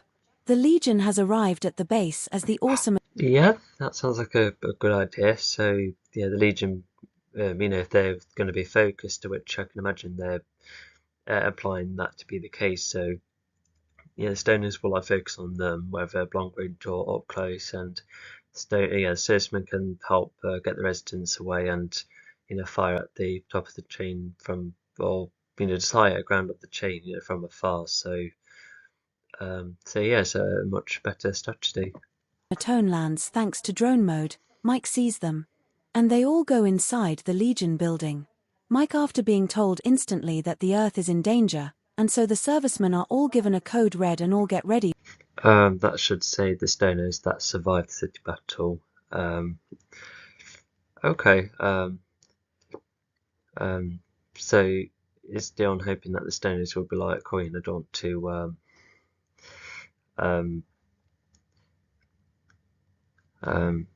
yeah, so when the Legion etc. are getting close to winning, was Dion hoping that they'll be all good? Is that what's happening? And okay, so we covered about the use violence if necessary kind of thing, and but also yeah, it's an interesting part to see what is one of the expectations of the end of this battle, and it's gathering the survivors, to which Dion is most likely offering to do. So yeah, that's nice for him, considering what happens involving him later on. For another attack, but they all don't know where the strike will take place, so they need to keep an open mind about it. However, Retron has set some traps that zap everyone in the Legion building after I wonder what he meant, what I meant by that. Like, for instance, is he like in the area of the chain, but he managed just to hit multiple ones nearly coming off the chain? Is that what I was trying to imply? discovering that Zami seems to absorb all that Ozona provided to Zami, and we would say provide because Zami looks like he is Yeah, so splintering off from the chain, yeah, that's what is implied too. producing more powerful looking lightning. Everyone is now physically. Oh, and others. So yes, I can see her, trying to, get in front of others when the time calls for it. Yeah, because right, so thankfully can go in and out. Like the Infinite Warfare type of right shield. That was partially an inspiration. So yeah, I think Nicole should be maneuverable after the point where yeah, she's going to get in front of those who were less defended. Stunned. And it was done because of Retron. Retron overhears that this was the Legion's fault as he was sneaking near the landing automaton, and so he will get the next victory for himself, and with the Legion lying down on the ground. Okay, so that's Mike's role, yeah, because he only has a gun, maybe his drone, but that hasn't been mentioned, so yeah, it's good for Mike to help with that side of things. Legion was barely walking. Also, I think Retron does get mentioned later, but for him not to have a mention at all here, I think that's not only missed opportunity, but quite a flaw in the book, because right now Retron should be like angry that it won't be his victory, and the reason the tide of the turn of the tide of the battle is better is because the Legion are arriving. Even my short animation accounted for this by having him knocked out too, and only for him to get back up when it's over. For him to miss the whole thing, even if he did survive. After the run from earlier. Oh, yeah, just a drone. Okay. As well as the zapping from Ozona. Whilst they are all on the floor of the Legion building, they all crawl to one of the cupboards where they can get hold of painkillers. Retron takes over the next mission as he leads the at least this beach detects said planet when the text said plan. So yeah, sorry about that. And so the Legion are updated about the plan as well, so that's good because that means that the planet will pretty much be back to normal if everything goes well. Serviceman, alongside releasing more controversial information about the Legion, slowly uploading while he locks the Legion inside their building. Ozona's new chain is completed and is about to hit the city of Earth. So a couple of repeated information, but never mind. At least we know that it's happening now. But yeah, I think because I know Dion's like really strong and he can alter his body weight, and I guess I did want him to be like super strong, but to move an entire planet, that's 'cause not only will pulling the chain off, or you just yank it, pull it off the planet, yank it off, but yeah, maybe it could move a planet if it's not at its gravitational center. Maybe I should have written something like that, yeah, because almost like more sensitive to gravity almost, because yeah, oh. Yeah, I should have written something like that. I think that would have made a bit more sense, especially if all of these worlds are smaller too. Thanks to the coordinates and other details like the name of the galaxy to find And something else to account for is that if he was strong enough to move planets, then any hit towards any foe, it would just be like an instant knockout, considering what strength levels are like. Because you can't be like, oh, Zionfall could take one punch from Dion, but he has also had the strength to move a planet, with weight alteration. So yeah, I think that's where that doesn't match. out where the Earth is. With this new chain around, the Lightspeed tunnel is activated, and the Stonos are about to enter Oh, they discussed about this. Sorry, that's repeated. Sorry. Earth and diminish any security there so Ozona can rule that world with another iron fist. Ozona, however, is still worn out. Yeah, so it's just counter for the more, I guess the more peaceful Stonos, and I think they do go back to their original home. Yeah, I think that's where they're most likely going. Oh, they're probably going off elsewhere to use communication spells to be like, hey, we're back home. No more Zona. We'll just live peacefully. And yeah, I would wonder what would have happened if they were asked to come back into battle again, but I don't know. I think some didn't like to be with Ozona, and some might be like, oh, not joining the EU defeated Ozona. So yeah, I think that should have been accounted for as well. So yeah, a bit like the Tengiz, yeah, there wasn't really a discussion of getting back into contact with them when they kind of should have. And I know that the book 3 and the book 4 climax happened, which could also make the Legion disliked, but even then. Fighting a Titan as powerful as Dion, and now Ozona needs some rest, letting all the Stonos get going as they all head to fight Earth. Yeah, which is quite nice to do. I think it was kind of hinted at earlier, but yeah, it's I think it could see it being convoluted, but I think it is just as simple as if they are about trying to be hostile, etc., then definitely get rid of them. But if they're not wanting to fight, then let them go or save them. So it's simple, but there's enough layers, for what to do with all of these individuals. Ozona will use the communication spell to keep tabs on every single Stono. He will So yeah, at least the injuries accounted for, but I still don't like how he got hurt. join once he is ready to go. And it shouldn't take long. The serviceman Yeah, that's nice. I can see that added to the confidence. all crowd around the city considering where the attacks are happening, and the servicemen are so far at a big disadvantage. All through servicemen are getting fired at and attacked up close with little control, making the servicemen either go for cover So yeah, there's definitely evidence of Dion helping Pod out, and also yeah, this is probably one of Pod's most impressive feats, and he only just got the power and he just learnt about it. But he would be still, he would be concentrating, and yeah, and so forth. to try and hold back the Stonos and even their Roxy serpents, which act as air cover, and they act as charging balls with no projectiles. These Roxy serpents are no less a target, and these Stonos who do occur Yeah, not gonna lie, it's moments like these which I do find quite satisfying to read from, because Pod is just using all of the power to completely bring a planet back to normal, and yeah, Dion's like flying into the ground. It just sounds very satisfied, and now Arizona's like, oh no, what's going on? Because and yeah, we still got quite a while to go, but yeah, looks like the battle's pretty much nearly over if all the stoners like started to make their way down and go for the chain units, probably the nearest exit. Even I think some of the instant ones probably would go there too. Yeah, I can see that happening. But yeah, and we'll see what happens with Ozona. from the top of the chain. See and tell Ozona via the communication spell that the base is what is providing the security for the Also, Ozona does give them a choice. Well, I suppose it's nice. Some might be like, oh no, the planet's flooding, we've got to escape. Yeah, I think Ozona would be far too strict if he's like, oh, even if you're like far away, please join the battle. But at the same time, he needs numbers. I think he should have been a bit more forthright. Was being like, but if you are like close to being done, then I guess escape and maybe come back to me, because Ozona was hoping to live after this. He could overthrow this planet once again, or maybe go for another one. That's another what if scenario. And yeah, it looks like Ozona knows about the Tenga's homeland too. whole world. They tell Ozona this as they see other servicemen leave the base alongside vehicles like the serviceman crafts, and the 4x4s start to come too.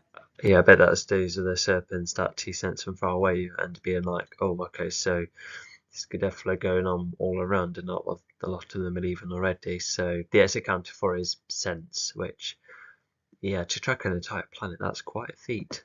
Some servicemen were sent ahead of time as they wondered where this chain would I also feel like sensing elemental power in that way is like quite an experienced feature, because I feel like because not even Pod can do that with water or fire, etc. So yeah, maybe I could do something like that in story set in the future.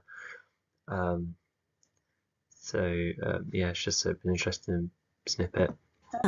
But some were already in the city.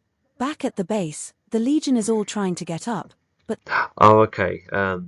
Yeah, the planet's getting destroyed, so yeah, it does need to prioritize being left or seeing how many more can make it to battle. Yeah, I think he will have those thoughts anyway, but it looks like he still has enough force to still to overtake the planets. Not to mention Ozona could perhaps um,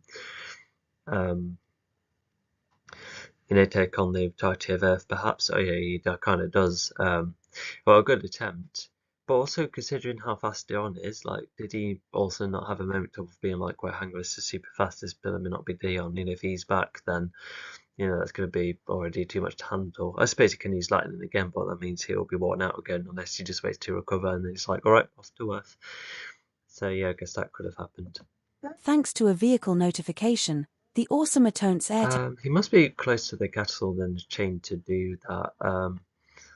Oh yeah, why didn't he go for the chain? Maybe he was still in recovery, but if he was able to like move the entire castle and have a force field and go around space, then yeah, I don't know. I felt like it would have saved a bit more energy. Even the animation. Like Ozona was only at the city just to make the story briefer, but it makes more sense actually, in that way. I guess I just really wanted him to arrive in a castle, in the air and do a load of power that way, but he could still do the same while simply arriving at the city. Um, yeah, because if he, I've forgotten to write about how I just on the notice now about how he should have sensed, the chains being lost too. But why save the castle? And not to mention, I know that Pod jumps onto the castle as well. Luckily, just in time with the force field. But Pod also could have gone for the chain. Coming back with the Legion that way. Um, yeah, it's just a couple of bits and bobs I've spotted. Technology has been damaged by Retron. He not only had time to do this while the Legion was unconscious, but he disabled the flying. Yeah, it's nice to account for that. Yeah, because I remember when the Hailwolf situation, I was like, oh my gosh, how did Hailwolf survive space? But just added the force field, and yeah, it's fine. Because by wrecking the whole vehicle, he would have been more guilty if he managed to do it. Yeah, because I suppose leaving some of the land behind, I guess, could be handy. And like breaking is one thing, but it can't exactly like dissolve the entire land. So if it's like well filled enough, and if the Tengers like it, then fair enough. And but also, yeah, Pod is also like kind of lucky to go through the force field in time, and he's not like bounced off from it or even chopped by it. Yeah, neither would be very good. But also, yeah, something else I've thought about is that there's not a lot of occasions where I've thought, oh, that's convenient. Like, I guess the timing of some things can be a bit, particular in times, but I think that's where I can like think of it most because, I do make an effort to write a story that's, this happens, and then because of this then happens. Instead of going then this happens and this happens and then this happens, because that's where contrivances have to well no where people use contrivances so much in the story at a point where it goes along more in a more artificial manner. But by going for character decisions, yeah, it just means that the contrivances are far and few between, to which yeah. I tell you what could be a potential contrivance, Zami finding his bully again in time, and well, not only meeting him at the city, but also doing a city battle to save him, luckily. So yeah, there is moments like that, but I find conveniences to be a not very interesting thing because, like, firstly, they're a bit like plot holes where I can find them, like I can easily spot them and then solve them.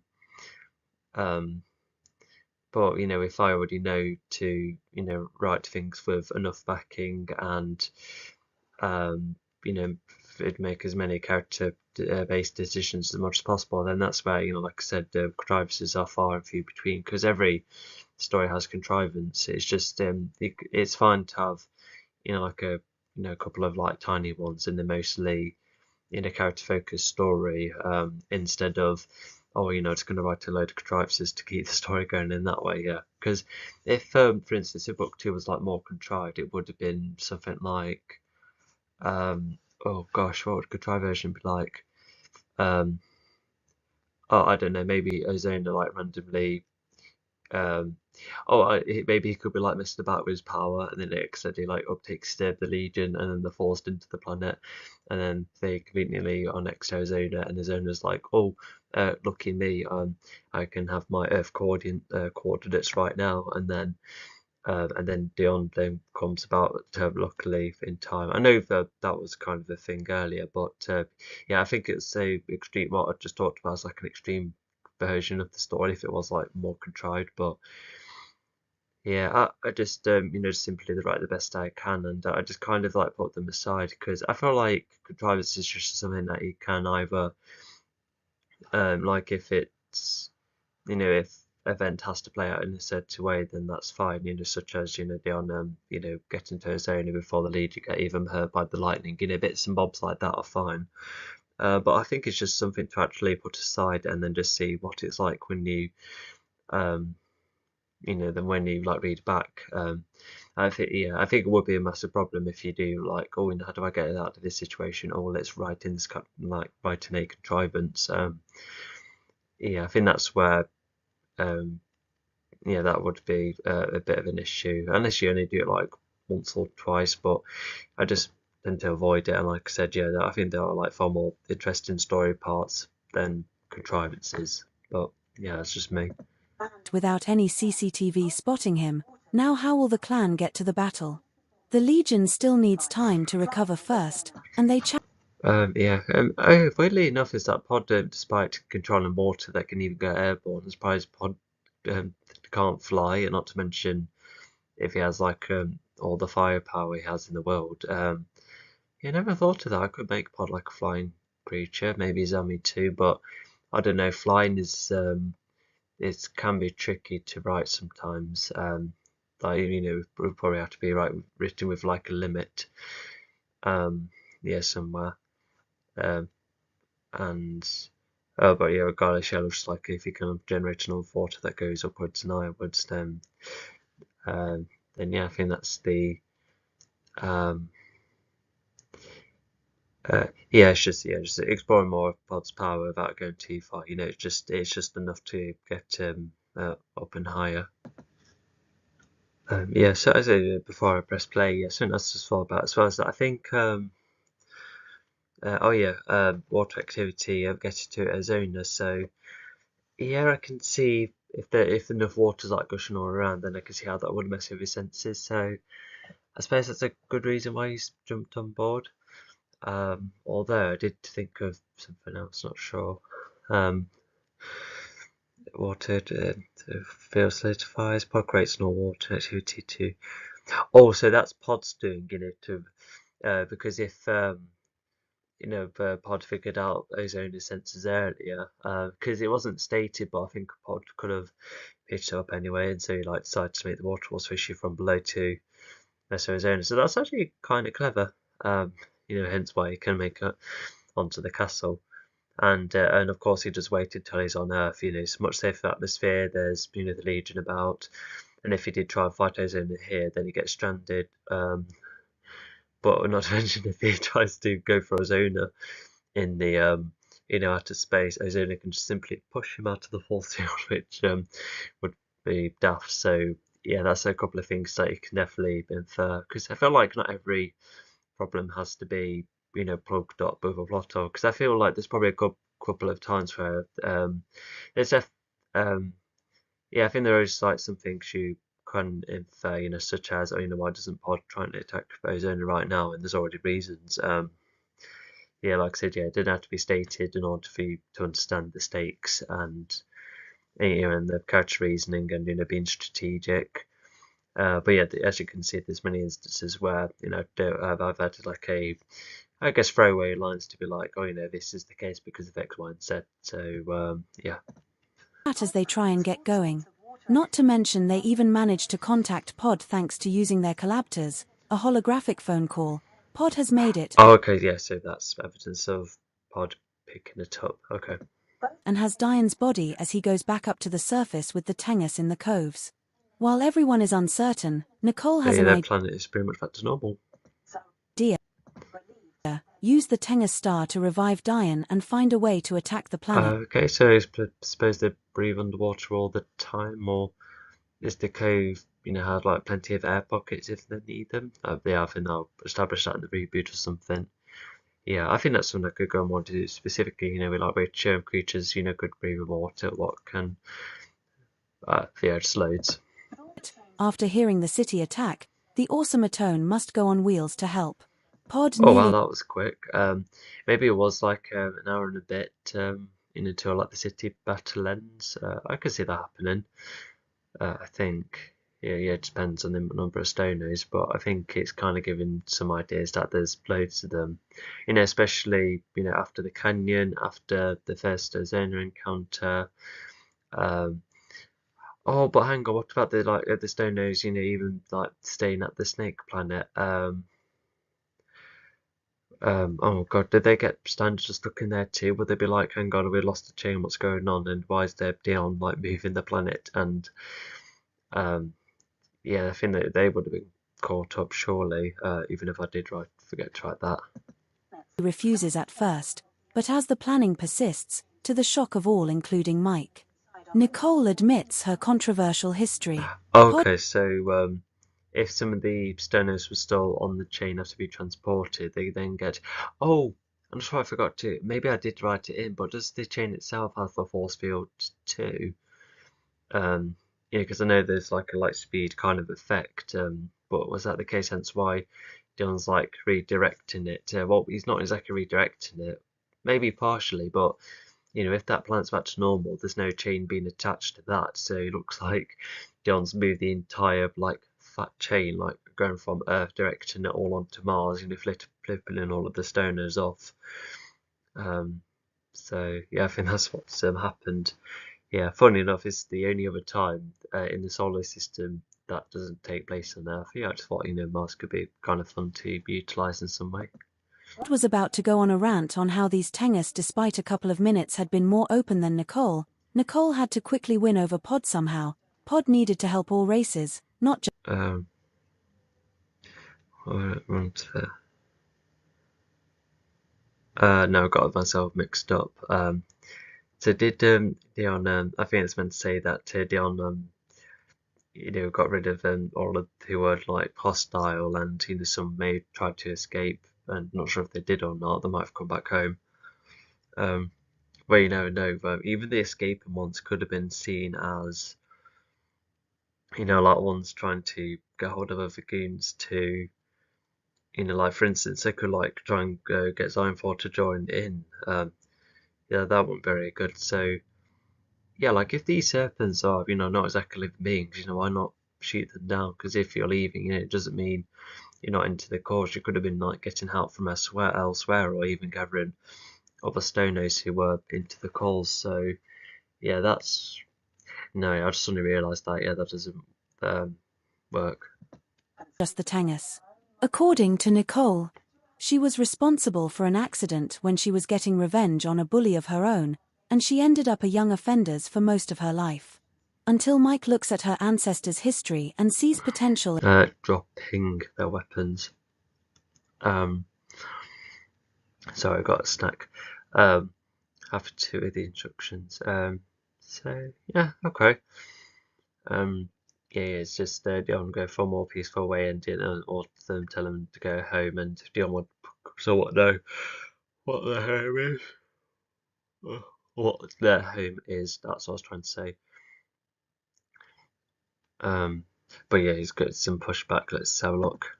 In her being a much better person to fight for the right reason, and also making her realize how to perform more moral actions. This is part of what she didn't argue is accidentally referenced twice. Oops. Want to reveal. And the Legion not only understands this but also sees why she didn't want to reveal it in the first place. This does get everyone on the right.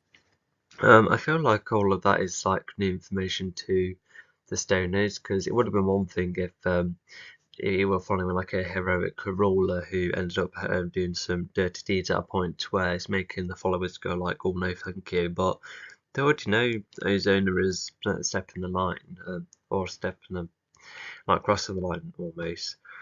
And but yeah, it looks like Dion's clarifying it, just as just like the restriction of freedom to others. So yeah, even if my writing is it's like on the simpler side, but I guess we can infer that Dion is like wise enough to convince the rest to to go home and start fighting, and there's no need for Ozona anymore. And the openness revives a sense of trust. To avoid Ozona's mistakes, the Legion will fight without a instead of assisting the lack of freedom for us. Oh, that was number one. Never mind. But yeah, you get the gist. facade. Being honest as they help the residents, not ashamed. This does manage. No, that doesn't make sense either. It should be this gets the rest of the stoners to start following. Yeah, okay. Yeah, I got it. And yeah, as it said, all in the same wavelength. To hide anything, but acknowledge everything. Mike was about to tell Nicole to not talk about it, But as the Legion opened to her more, Yeah, as much as it wasn't like an interesting idea for an entire alien race to represent another ruling figure, and and then to go for more independent life. It's something well, as I probably mentioned, the reboot are not carrying over the Stone Nose because I don't find them as interesting as I used to. Because compared to the Nitrobots, with the they're robots with a bit of life force and they're made out of metal on the stars, and they're like a good representation of a invading race, and one that's kind of menacing. But the Stoners is a bit like that, but slightly inferior, and of course a whole load of other differences. But yeah, it's not to mention the design as well. It's not as gripping, especially when you look back at the storybook, for instance. Um, uh, um, yeah, it's just a load of ideas which I'm putting aside. including Pod via a call using the collaptor, Nicole showed that she has been keeping something that has been holding in for so long. It was a relief for her, and perhaps Mike could do the They already know that thanks to Hellwolf. Never mind. But anyway, at least he's helping them. Yeah, that's good. same, seeing potential in revealing a certain history and in the right way too. Not to mention Mike states that Retron not only wants the city battle to be Wait, hang on. So, how does he di direct the others to?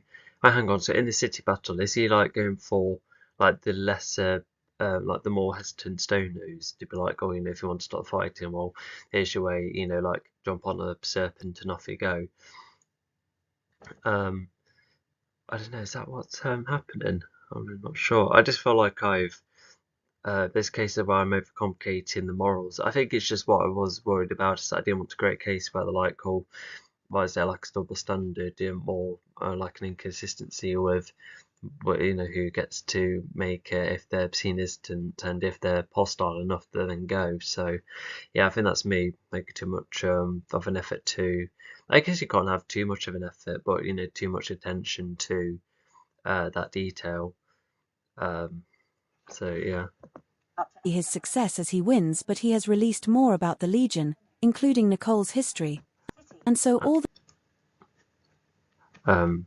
Sorry, I've already said what I want to say there. Yeah, sorry. the Legion can do now is be decent heroes.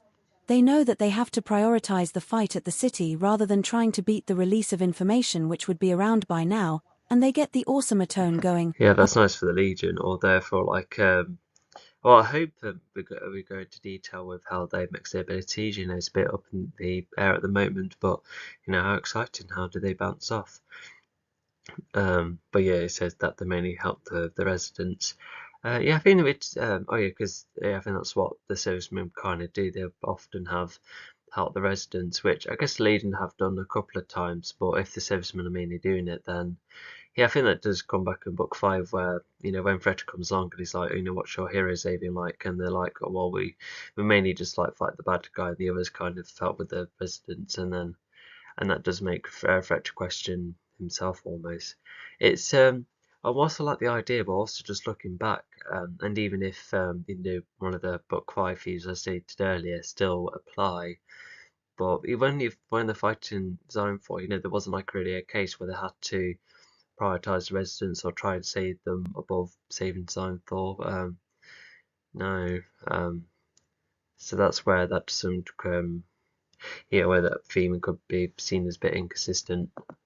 On wheels, opening the garage part of the Legion building and leave the base's land as fast as possible. Meanwhile, on Ozona's planet, Diane starts to get better after being revived. It's meant to say truer, unless I did actually go for the wrong spelling. It's more truer, and the residents also take further money from yes, the residents more safe in the lead and seen more positively, which is good. And Arvin and Pearwolf, yeah, I don't think they've had any. Well, they've had one significant moment together. Um, but yeah, it looks like Arvin's helping her out, which is good. But yeah, it looks like all of this battling must be overwhelming, yeah, considering what life used to be like.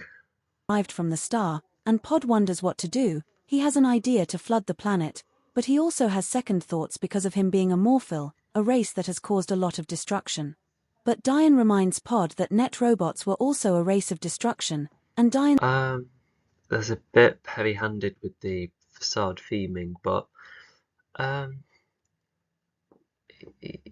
I could somewhat see what it's going for, and I don't have to mention, because I only want Peril to change a little bit, not with a significant arc, because something I've thought about is that whilst like the main characters have like the proper arc template, which I'll probably put right down below, because it could be really helpful if you want to create your own stories and with character arcs.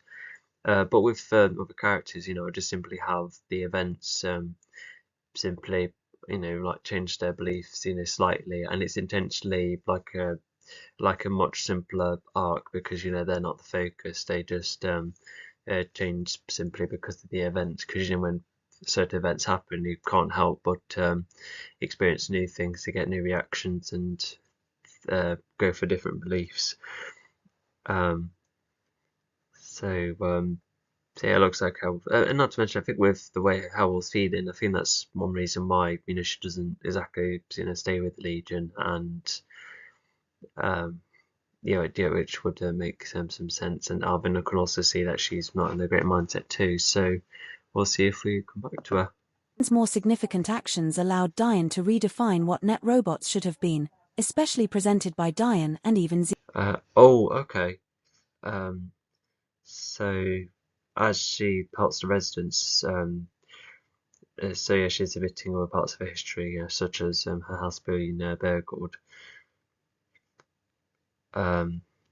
So yeah, it's sometimes when someone's in danger, you can just quickly state an event to be like, oh, if I could do it, then you can. Um,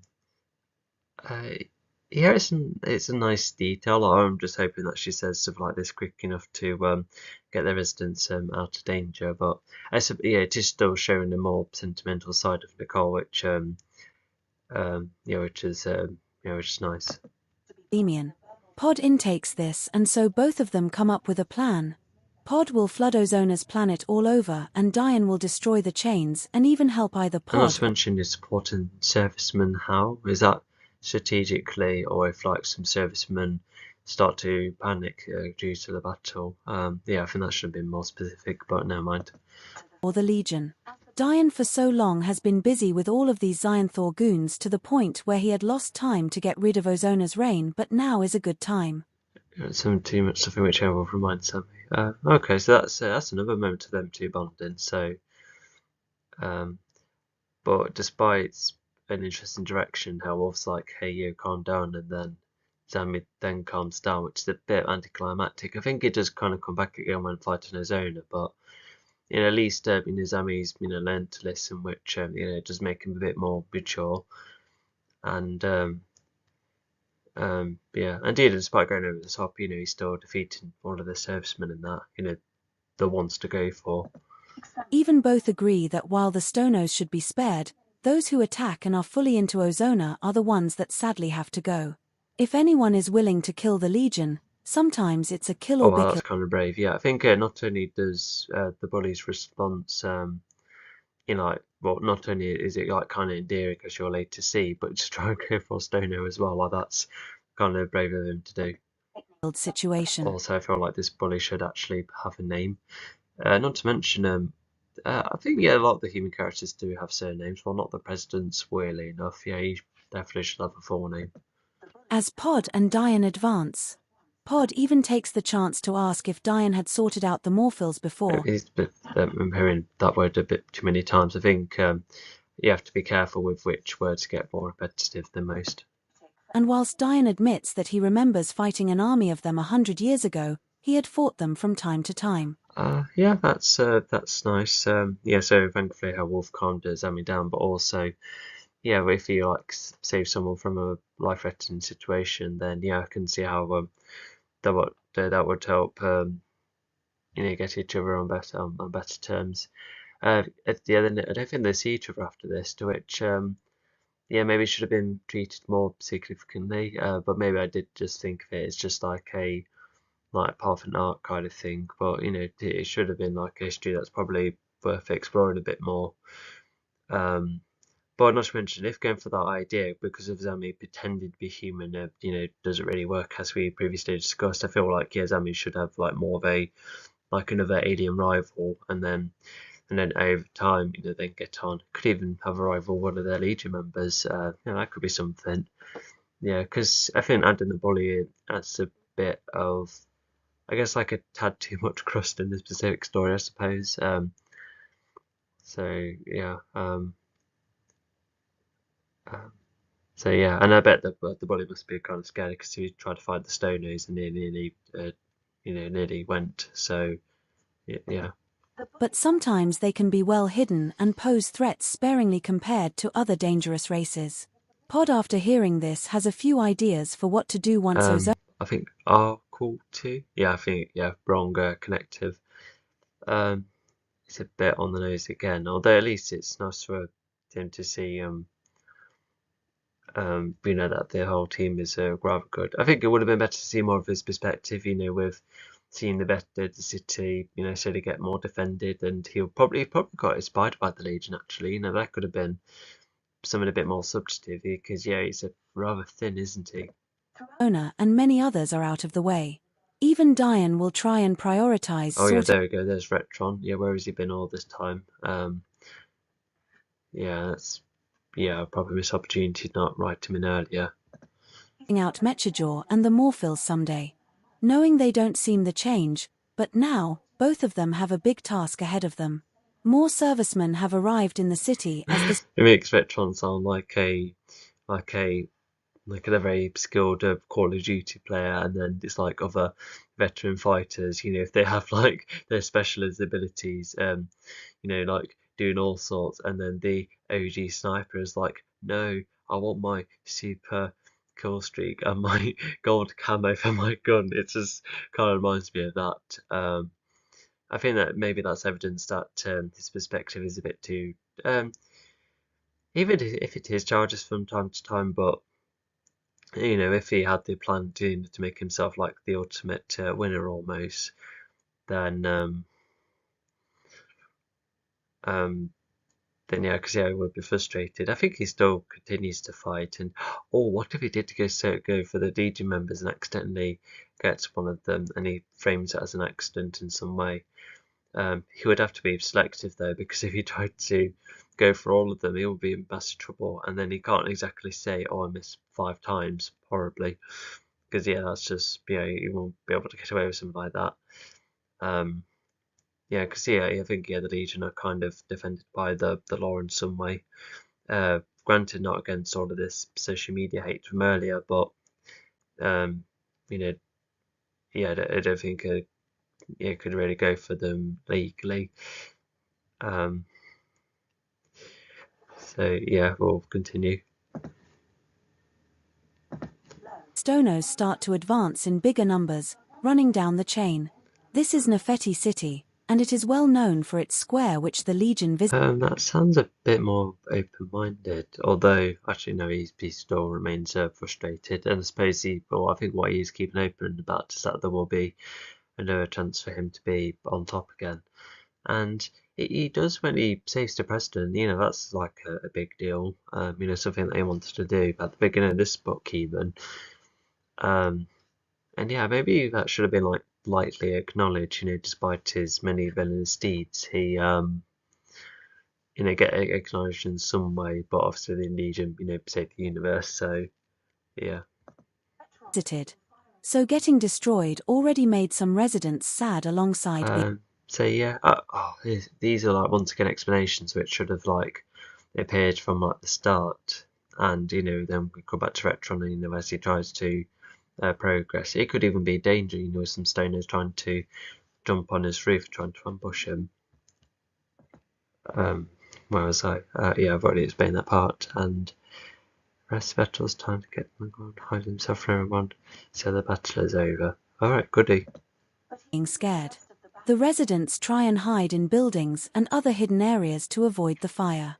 There had been some destruction like falling rubble and fired shots which accidentally caused some residents... Yeah, definitely something good to do after the battle. Yeah, definitely go for the residents to help them.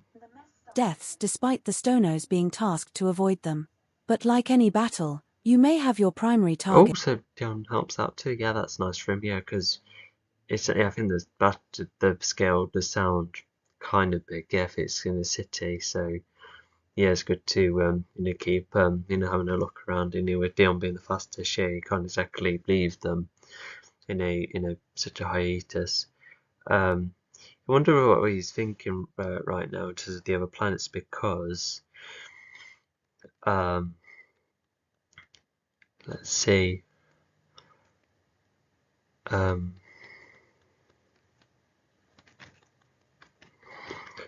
Sorry, stalling again. Yeah, like the other planets going through other dangers. I feel like they're in more need of him. Like, granted, he's stayed, which helped out with a couple of things, but yeah, I don't know. I think the best decision is just to stick around, I suppose. Although there is the philosophy of doing something that no one else can do, simply because they're not as omnipresent as him. So yeah. But that doesn't mean that no one else can get hurt. As ordered by Ozona, they only fight the servicemen, alongside some dim-witted residents who try and fight them. Okay, I thought the battle was over, so now we're getting a post-explanation, like Retron. Now this one's being saved. Oh, this should have been earlier, because if Dion did come down to help, yeah, this is the kind of descriptions. And granted, it's cool to read this, but I don't know, it's just so anticlimactic. I don't think this ever works, to write battle explanations after the battle. The servicemen do the best they can do by using their abilities. While the cover and numbers are there, the Stonos are not slowing down. But then... how he's up in the air, unless did he arrive to Earth at this point, which I doubt he did. Could it be like communication with the Stonos? That would make the most sense. That's how he would get the information, but that's not implied. So yeah. Legion, in their awesome tone, on wheels, starts to...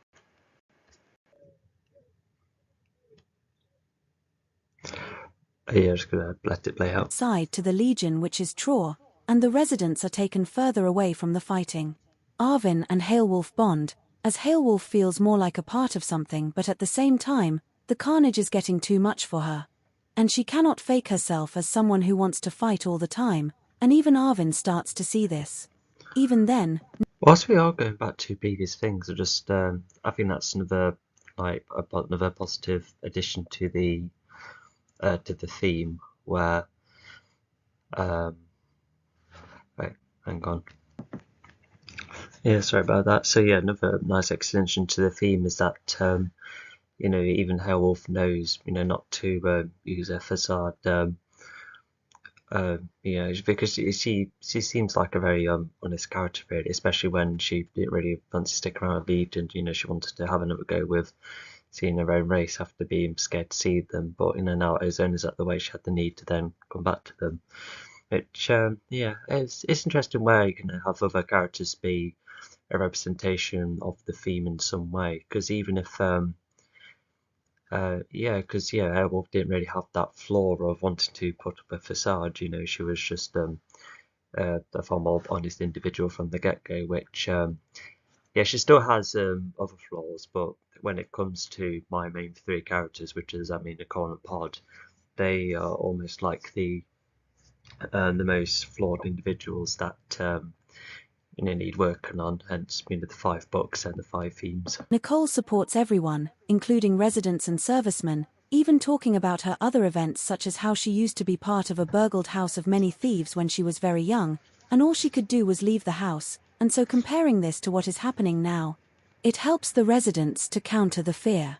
As the battle starts to round up, Zami is starting to enjoy his power too much, something which Hailwolf reminds Zami gets shot at by some Stonos as the bully attempts to his eyes, and then Zami offers the bully to some nearby servicemen. Retron has been firing from a high building. Retron has been the same way when taking down any army, flying about for any spare army members, clearing large crowds, knocking into the enemy time via flying force and always shooting accurate. The enemy time, what's that? I think that, oh, I think it meant to enemy team, perhaps. That must have been an auto-correction somewhere. If you're wondering how I wrote these, it was primarily a Word document, and I think it was also a Word document that was like connected between all of the devices. There was the note in that too, which I might have used instead actually. But yeah, I could see how an auto-correction might have did this one. Over time, Ozona, while still worn out, starts to see that he is losing this battle. The Earth will not be taken as easy as others, so innovative and evolutionary compared to other planets. Okay, yeah, now we're up to speed as Earth is innovative. Oh, hang on, let's just take a step back. Clearing launch Knocking into patterns. the enemy time via flying force and always knocking into the enemy time via flying force and always shooting accurately. Over time, Ozona, while still worn out, starts to see that he is losing this battle. The Earth will not be taken as easy as other battles. Especially. Okay, yeah, I think that's a thought process that Ozona has, and yeah, it's almost like a fight for the Earth, and even both sides are at a disadvantage. You know, Ozona is extremely powerful, but the Legion are this team that's just wiped out his whole army. Um, so yeah, they're almost like both after the Earth, really, but you know, in their own ways. And I know that Legion already live on Earth, but it's you know, it is more interesting when heroes or villains have the same type of goal instead of trying to achieve different things, but they're in each other's way. As the Earth is so innovative and Not that it's bad to do the former, but yeah, it just depends what kind of story it is. evolutionary compared to other planets. And also, yeah, that line confirms how advanced the Earth is. Yeah, so yeah, it is just you know definitely established to be the more you know as it said you know innovative, the most perhaps the most varied, probably the largest planet compared to the other ones being lived on. And so yeah, so that I'd said had attention to its own, but he's still coming about and probably gonna cause a ruckus. But he also starts to see that planet Gar is flooding to the point of ripping the land apart, making Ozona's world go back to the Tengus world. Ozona, while using the communication spell, he tells his army to either join the fight with him or start escaping back to their main home world. But as Ozona finds out later, no other Stonos show up, and he plans to see the Stonos later, giving them a good telling off. No, I was just gonna show you. Okay. Yeah. So yeah, there you go. Got an order of information that makes sense. So I want to say something of it might be repeated because that's why you said earlier about joining the battle or leaving once the planet was getting wrecked, but never mind about the repetition. Um, but yeah, no Stoner showing up. So no other showing so he plans to see the Stoner later, giving them a telling off. Um, yeah, if he ever wins, yeah, it could be like, you know, how dare you turn your back on me, you know, as he comes back to the planet and then, well, to their home world, and then he probably would like bring them to Earth and be like, yeah, because I think he probably would use Earth as another starting point, and I think he'll probably try again and, you know, create the chain device again. Because I know, although that's the thing, you know, these Stones, you know, don't create the like they're not rock generating creature. Where did all of that sandstone come from to cover the you know the Tenga's planet, and what about you know the chain device, you know the type of metal and the ability. Like I can see Ozone applying like a power to the chains. I can see that happening because you know light speed and space adaptation is part of that element. You know his type of power. Um, but yeah, everything else hasn't been said. It's not like Ironfall would be like, hey, here's some resources now, go build on top of another planet. Yeah, I wonder what Ironfall thinks of that. But I think the Tenga's been I don't know, even if they know the niche bots well, like they're not the most threatening creatures, so I think you could have left them alone fine. And I suppose, but I know, although if I used to stick to the like the final guide, you know, Ozona's race comes from another planet of other races, so why didn't Ozona go through his original home world? Even before the guide, he would still have an original home world. It's not like what happened to the rest of his race? That we got a couple of bits and bobs, and maybe it could have been like a hybrid of some kind, but neither has been addressed. So I think that's where it isn't quite clear then, because I feel like every other villain had that kind of clarity with what kind of a spot they're in. So yeah, no, you could have used a Stone Nose world as like a settlement or another chain to attach to, if that's where the Stone Nose originally came from. And once again, it just goes back to the final guide where the Stone Nose do share with other races. Then because when creating my guide, I think I might still I'll add in images if I remember, but some planets are made up of a single race, and there's others that are aimed to be a bit more varied.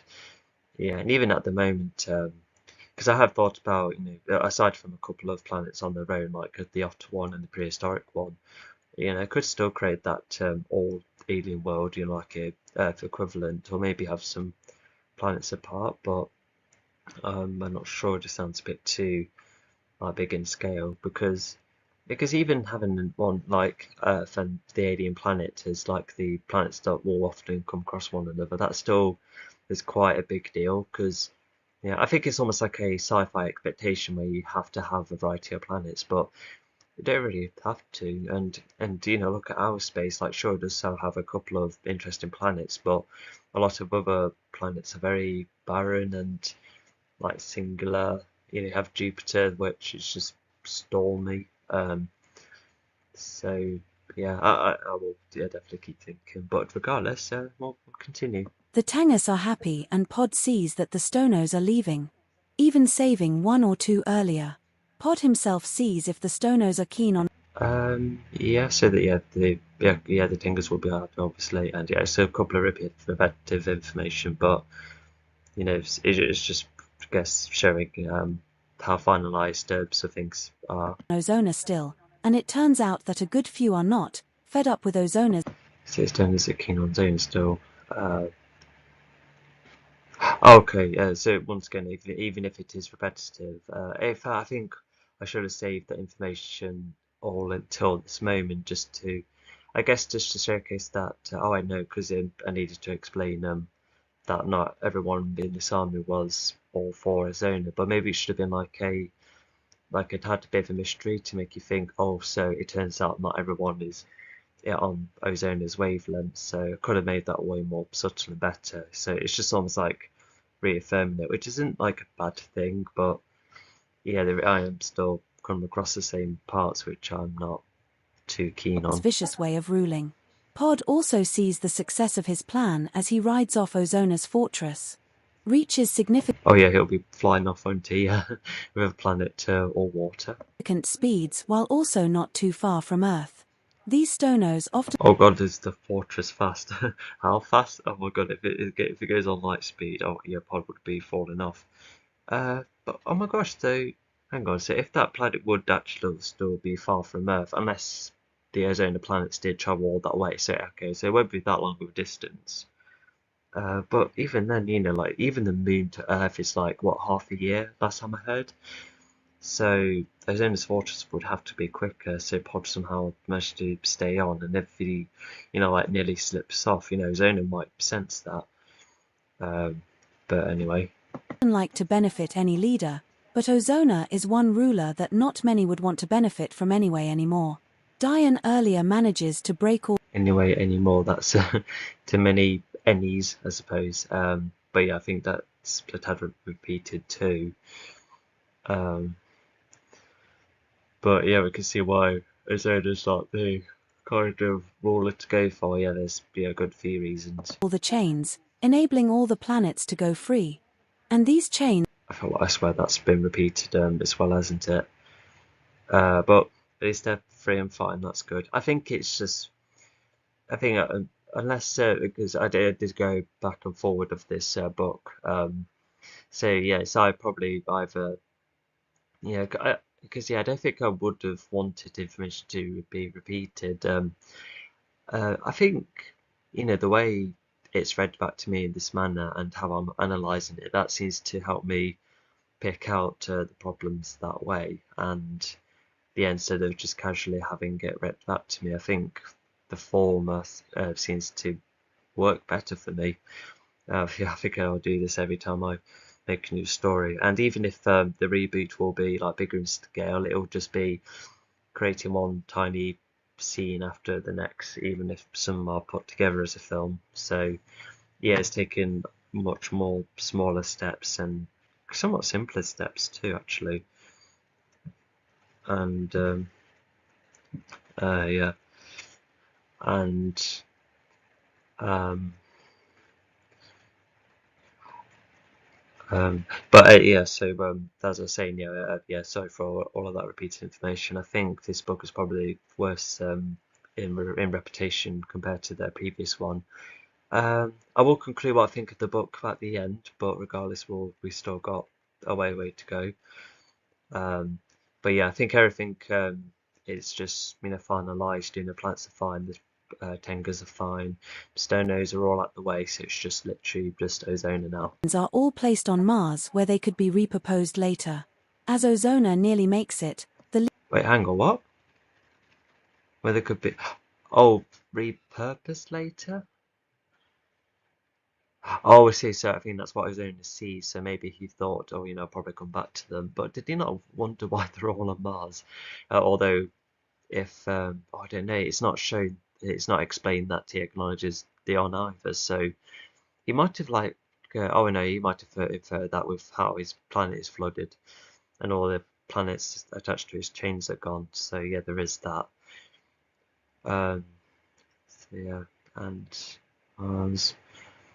Um, yeah. Oh, but also, if he was passing Mars, then you might not pick them up unless Dion literally just turned them. But even if he turned them all, then Azona would still go visit them. I guess it could have been an interesting moment for Azona's like, oh, you're locked on Mars. I don't know why you're placed there, but join me. And they're like, no, Dion managed to convince us otherwise. And maybe Ozona could have spared them, to make it more interesting, or he would downright, go for them. Um, I can see either way being possible. It would just need more subtext. Um, because he probably would get rid of those that would no longer work for him, but at the same time, he probably might keep them for the numbers, and he probably might persuade them. I really don't know which one he would go for. I know I'm questioning a character that I wrote, but yeah, I think that's where it's having to be more decisive. But considering these books are kind of old news now, and other than looking back and see what else I can learn, I won't exactly redo these books. It will just, like I said, just rebooted in a load of little animations. Legion decides to prepare themselves. Yeah, I still can't repurpose. Yeah, no, I probably meant repositioned, but never mind. Dion will consider joining the Legion, but he focuses on helping the city. I'm a bit lost. How did they know Ozona's on its way? Because you would think, well, Pod doesn't know how to use the communication spell. Maybe the Collaptors, but that hasn't been mentioned.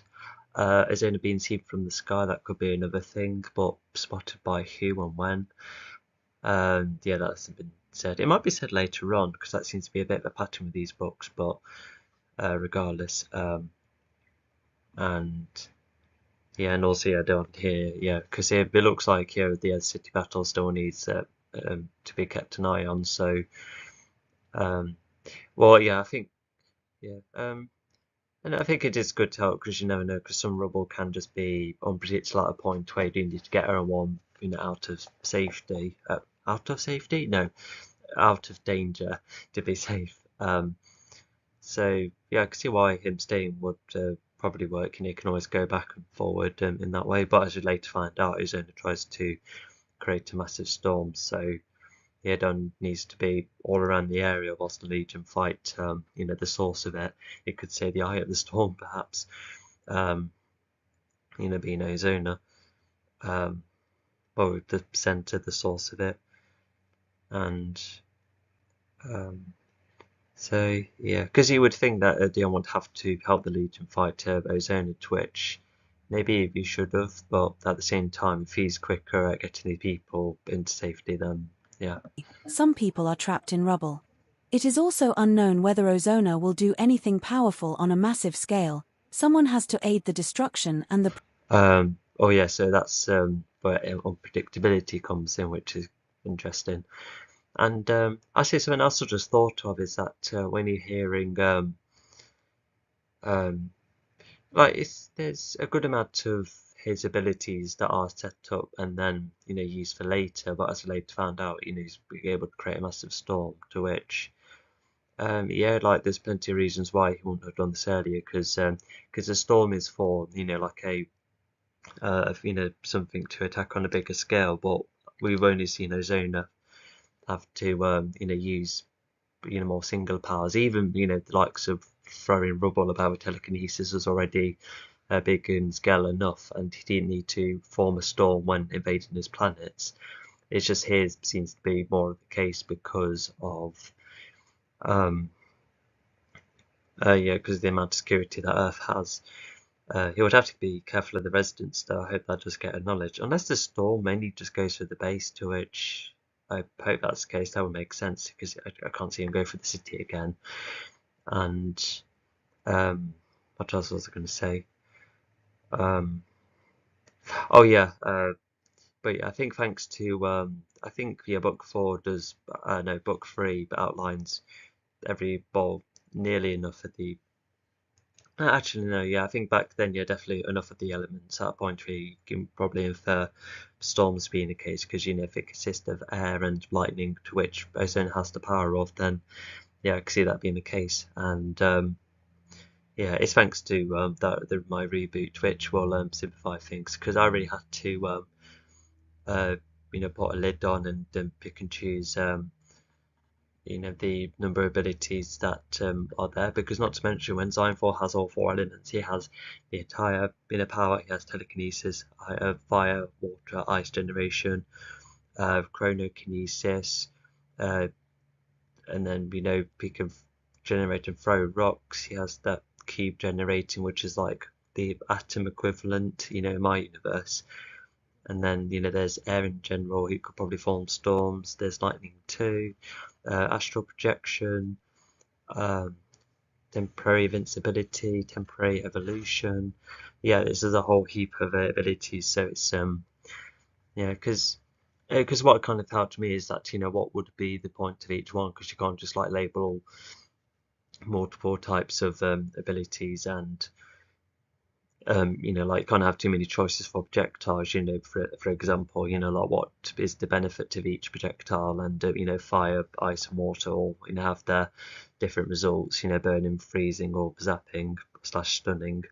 So yeah, I think that's why the elements are like there is all sorts of exploring with them, but the lid is still kept on. Presentation of death while the Legion fights the center of it all. The city Prevention. I think I was trying to go for, oh my gosh, that sounds really bad. Yeah, I think I can start to see why these novels weren't really like shared about. Like, granted, I was really struggling to promote it without a domain or extra help. But yeah, hopefully nowadays they'll just help entertain people who just fancy a random shorter novel. But yeah, it's just although for me it will be a great stepping stone that will help my animations. That's where I kind of put it nowadays. battle starts to calm down. The chain is gone. The Stonos are either dead or escaped, and We already know that. It's, oh my gosh, it's this extra for confirming again. I find it a bit annoying, really. the residents and servicemen are safer. Even the dead Stonos' bodies are gathered to add to the The stoners we could infer, and so is the resident servicemen. I guess it's labelling them or just seeing what they're at. Well, definitely with the servicemen and residents, that's helpful. But with the stoners, we already know they're left and got back to the world or on Mars still. So yeah, hopefully they'll be leaving Mars to get back to their planet. So yeah. cleaning, but the trouble is not done yet. Ozona and his fortress have entered the Oh yeah, because whilst in the first battle, all of that nitro stuff was gathered, which benefits Retron later on. But whilst I think alien bodies are probably gathered for research, and also to put them aside, of course, because you don't want to lie them around. But there's nothing that I guess it is just well, just common sense to get them out of the way. But yeah, I think that's just that. Yeah, because the stoners are kind of a come and go kind of thing, which I guess it's fine, but um, it's yeah, it just feels almost kind of redundant, like a come and gone kind of situation. Yeah, they do get mentioned again, which is partially a shame, but oh well.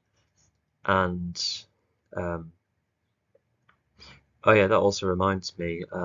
Yeah, because if you're wondering in the third book, for those who have seen it, why this Sliverrock created his own version of the Stone Nose, and I think back then, I remember thinking if the production does get like more complicated, then the design can be carried over with a couple of adjustments to which, um, I guess it was like a wise idea back then, but I think nowadays I think he probably should have had his own army, but at the same time, maybe it wasn't needed in the first place, because Sliverock's already quite powerful, but it just means that the Sliverock battles will be a lot shorter. So there is that, and he could have had another alien army altogether. Yeah, it's a bit of a needless change, and it just seems to add to things to which. I guess it's good to have your own army, to help with the numbers, but even then, and it's yeah, I think because the Sliverock's limited to screen time, even though he's wasn't like the primary villain all this time, yeah, I think he should have it a bit more. But we'll see what it's like when we do get to book 3. But yeah, it's kind of well, as Ironfall doesn't have an army, just has the remaining goons, so that's where it's a nice change of pace. But maybe Sliverrock being on his own could have been a good change of pace. And yeah, you get it. The Earth, and he is going to get himself a new planet. By decreasing all of the security and any other leadership, Yeah, we can infer that, and we at least know their position and whilst some progress is happening. and he will do this by creating a thunderstorm all around the Earth. The storm begins, and the Legion is going to face. Uh, Yeah, as I mentioned earlier, I think the Thunderstorm could have gone into more detail, like why go for this Thunderstorm unlike previous times, and how he also created it too. And oh yeah, I think I'm not sure I said this earlier, but I think thanks to what Book 3 explains of each element, I think that's where you can look back and go, oh, okay, so that's why these type of energy has all of these things. Yeah, such as air and lightning to generate a thunderstorm. And yeah, it's a bit of repetitive information of both, but regardless, thunderstorms coming, that's to the stakes of it. Him, even finding out that Pod is within the fortress too. And the servicemen will spread everywhere to protect the many How and why? leaders and more all around the Earth. The Legion, however, does get a ride from one of the flying serviceman crafts to get to Ozona. Yeah, so it's good for the servicemen to do that, yeah, because I think some do try and help the Legion, but only just with the transport, because although I guess they should have been told that definitely don't face Ozona, because he requires a lot of a pack-a-punch to face him, yeah, because Nicole at least has the tools, and the others in the alien team and knows how to cooperate with them, but yeah, I think a load of servicemen will easily lose to Ozona. Like I said, that should have been addressed, but so that it can infer, and with the Legion clearly being capable of sorting out these alien-based problems, yeah, you can see why things go the way they do. And even a couple of other servicemen with their crafts come to support the. And yeah, I mentioned that about how the serviceman craft is pretty much the only way of getting there, yeah, especially with the tone being down. Yeah, because I think I once accidentally put in the tone, and I was like, no, hang on, Retron shut it down. So at least I got that spot, which was good to acknowledge. Legion does get a ride from this, and also yeah, from the servicemen helping it just adds a bit more, between the Legion and the servicemen helping each other, which I think is at its best here. Yeah, it is. Yeah, so it's nice for both teams to work together. I know those instances in some of the following books, and even definitely the first one, but yeah, it's at its peak here. Legion. With the castle hovering down to the sea, the serviceman crafts start to get. Yeah, like bits like more than 5, less than 10, all going to the fortress.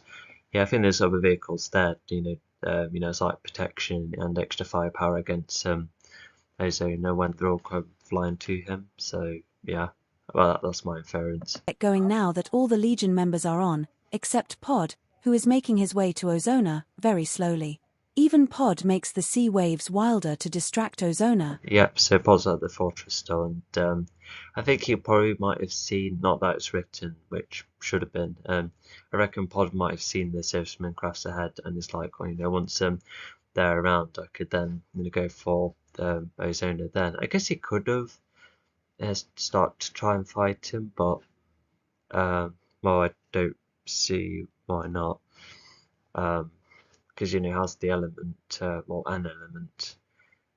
Yeah, I think he should have done that. Yeah, because there's only later Wrexham crossing. Granted, Pod could have still been climbing, not see what's happening, but oh, I don't know. Like one of the cross could be the Legion, and well, unless you know, does well, you might not know that the servicemen are on their crafts. No, there's no lines about that. Yeah, because even Pod doesn't know that the automaton isn't an option.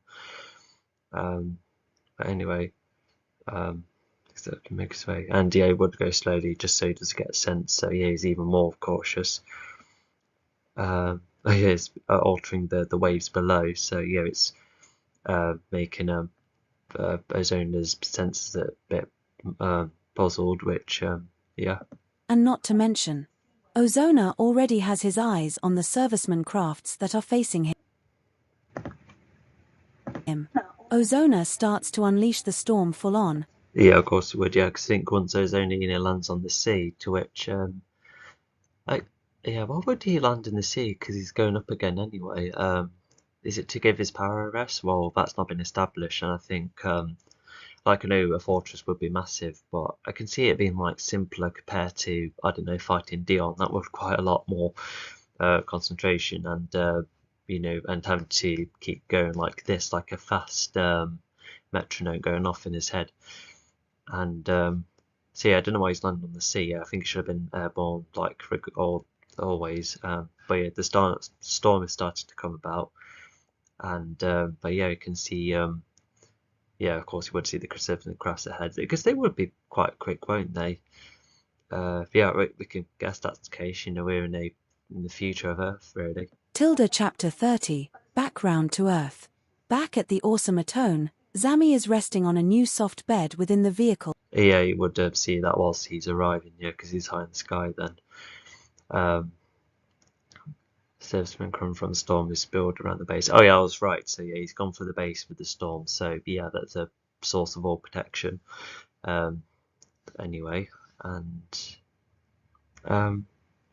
so oh yeah, because that's something else I forgot to write about, because I've been thinking that servicemen crafts were, you know, I think they would be around the city anyway, because you know servicemen were around the city too, and that's their way of transportation. So I thought jumped on the crafts from the city to then make the way. But then did the assisting crafts make the way from the base, or was it of the servicemen crafts leaving?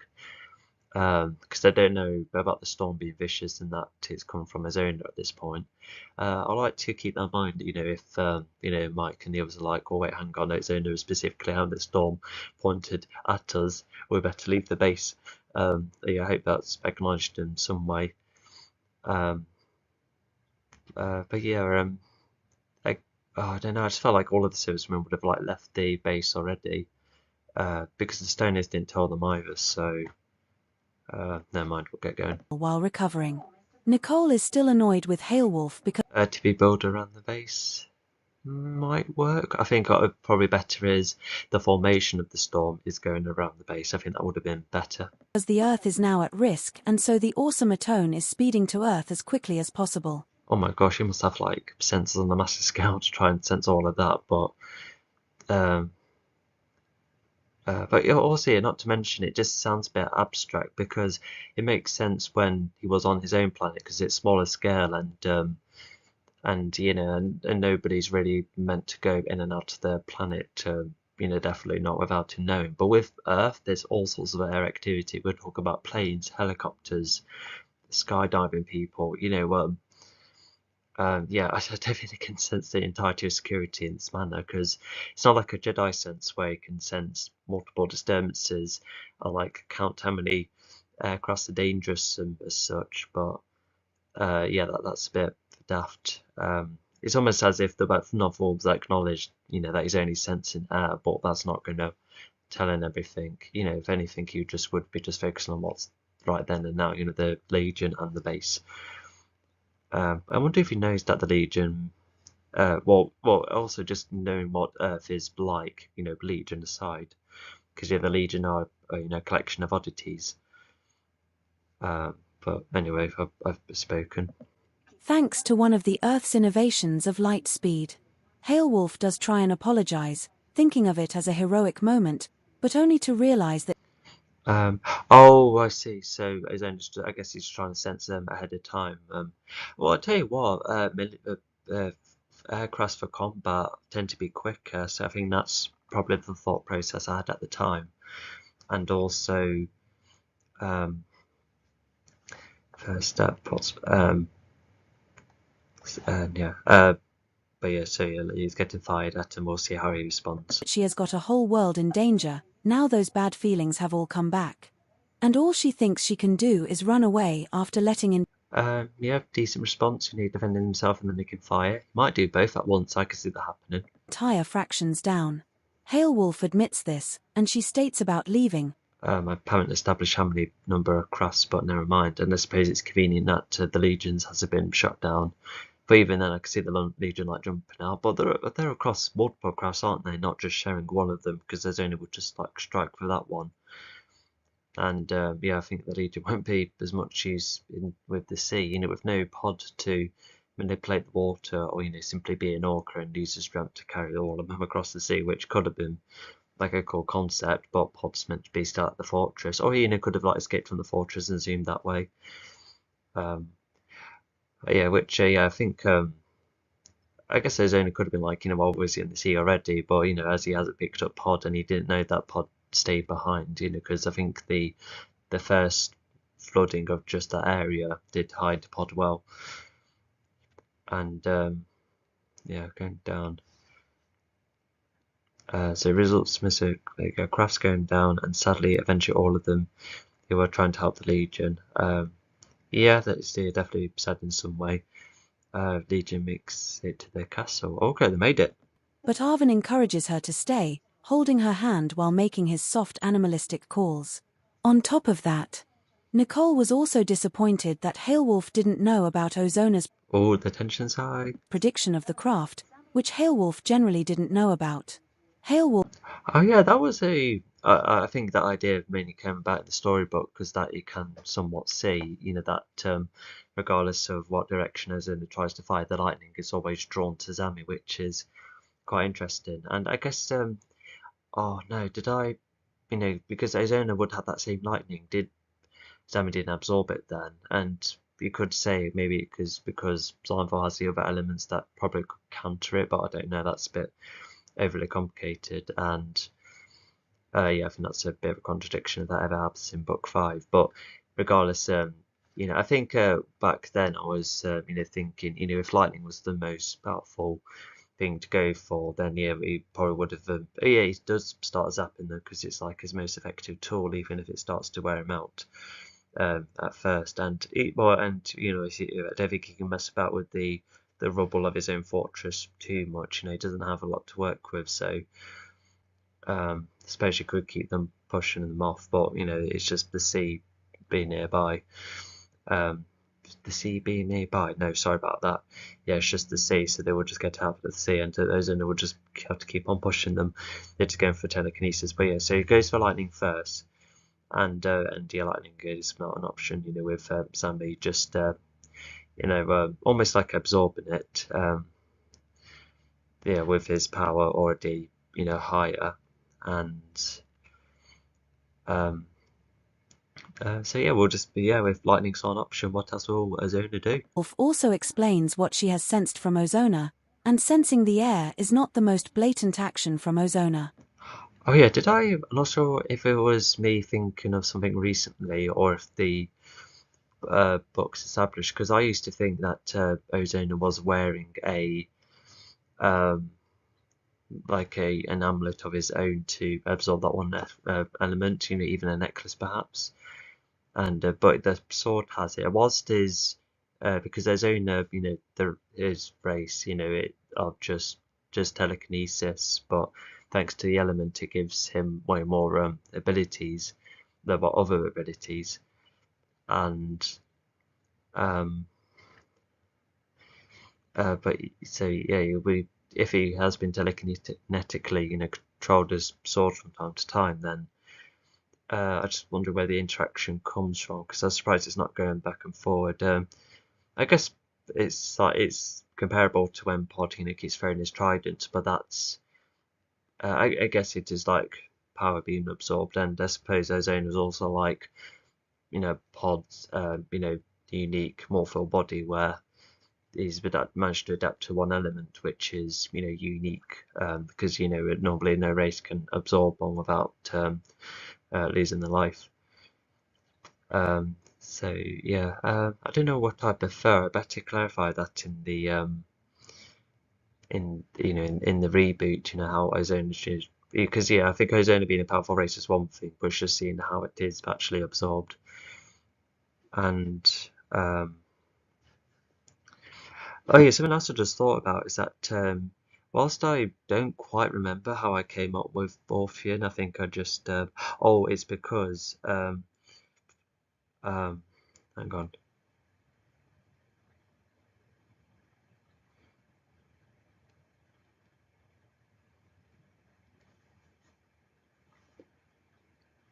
Sorry, yeah, got distracted anyway. But yeah, I think when I first came up with the character deal, just a super powerful flying robot, pretty much. He was fighting other bots with other shapes and sizes, and obviously it's simplified. With just being Dion, Semyon, and Orphan being more unique cases compared to the rest of the army, and um,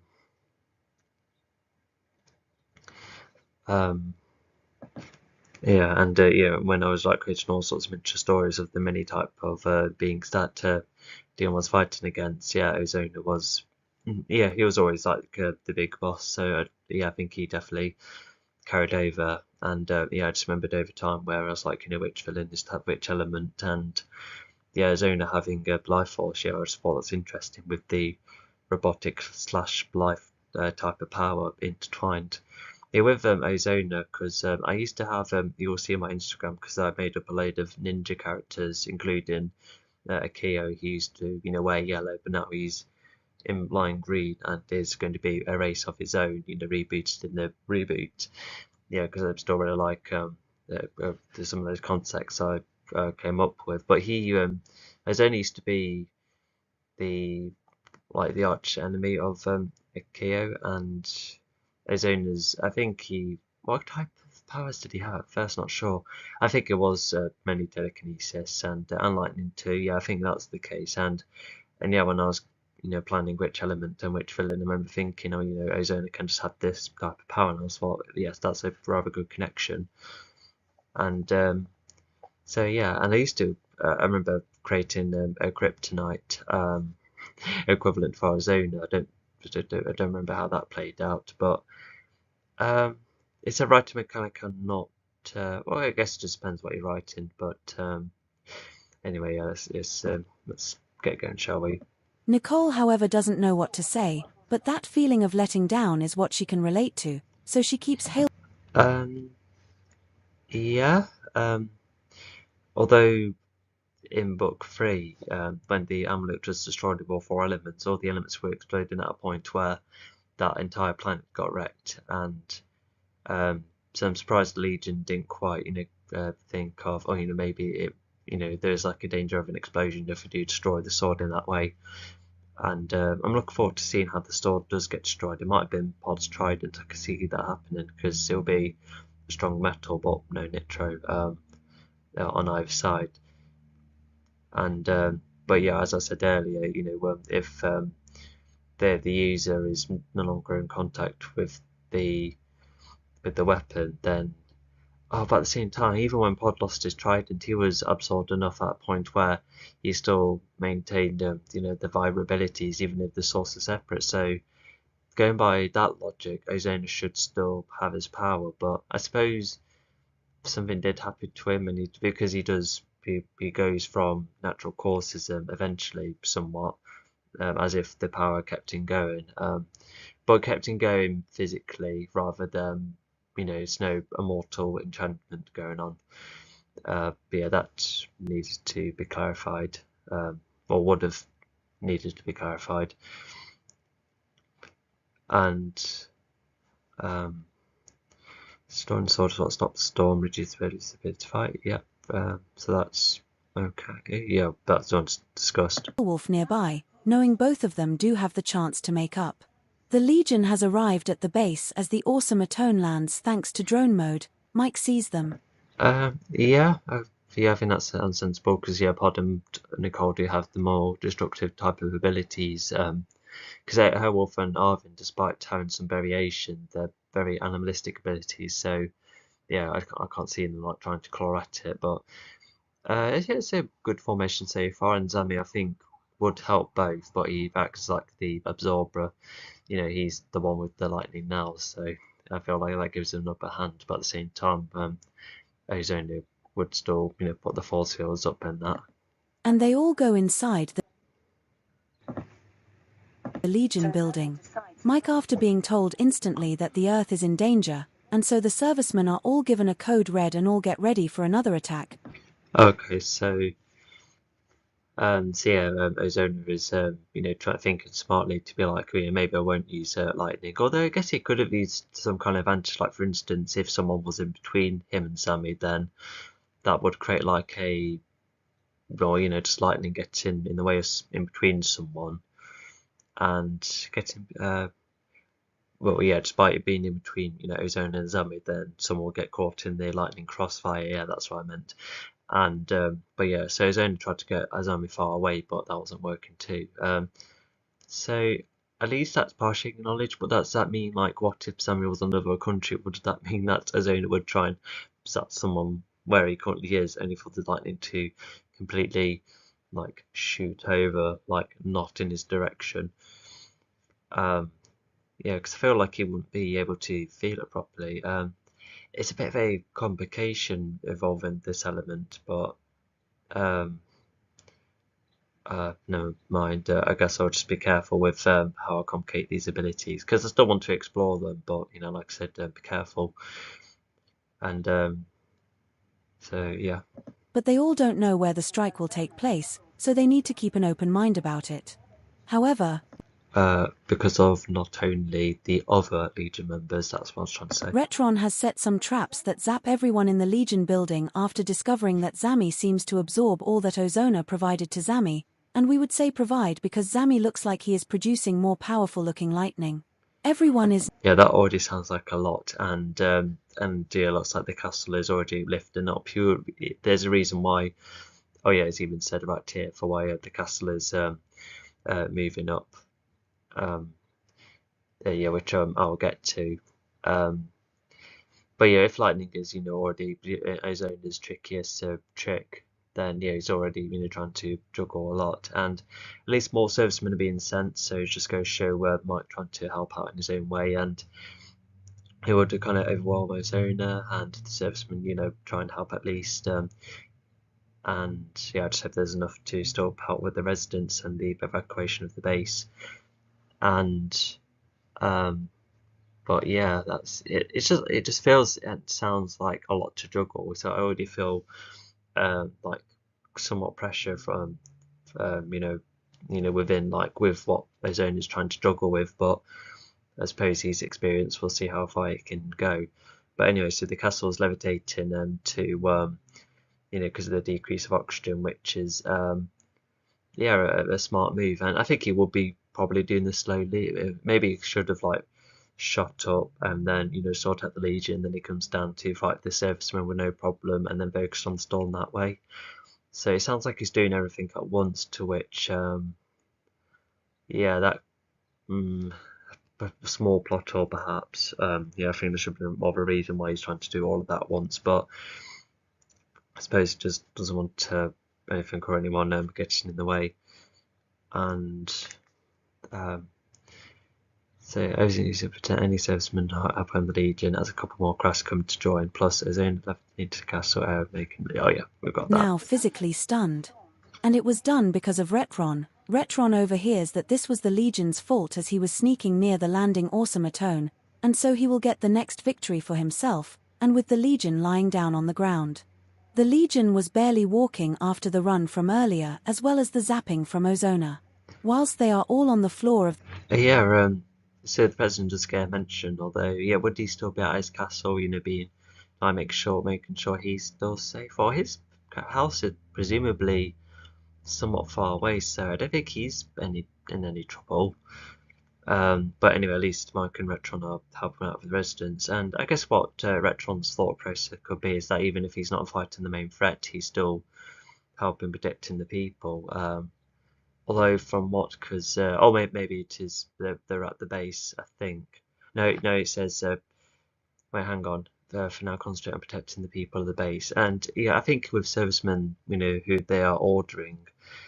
I reckon what they'll be doing is, if there's any residents in the rubble, then do you get them out if anyone's missing.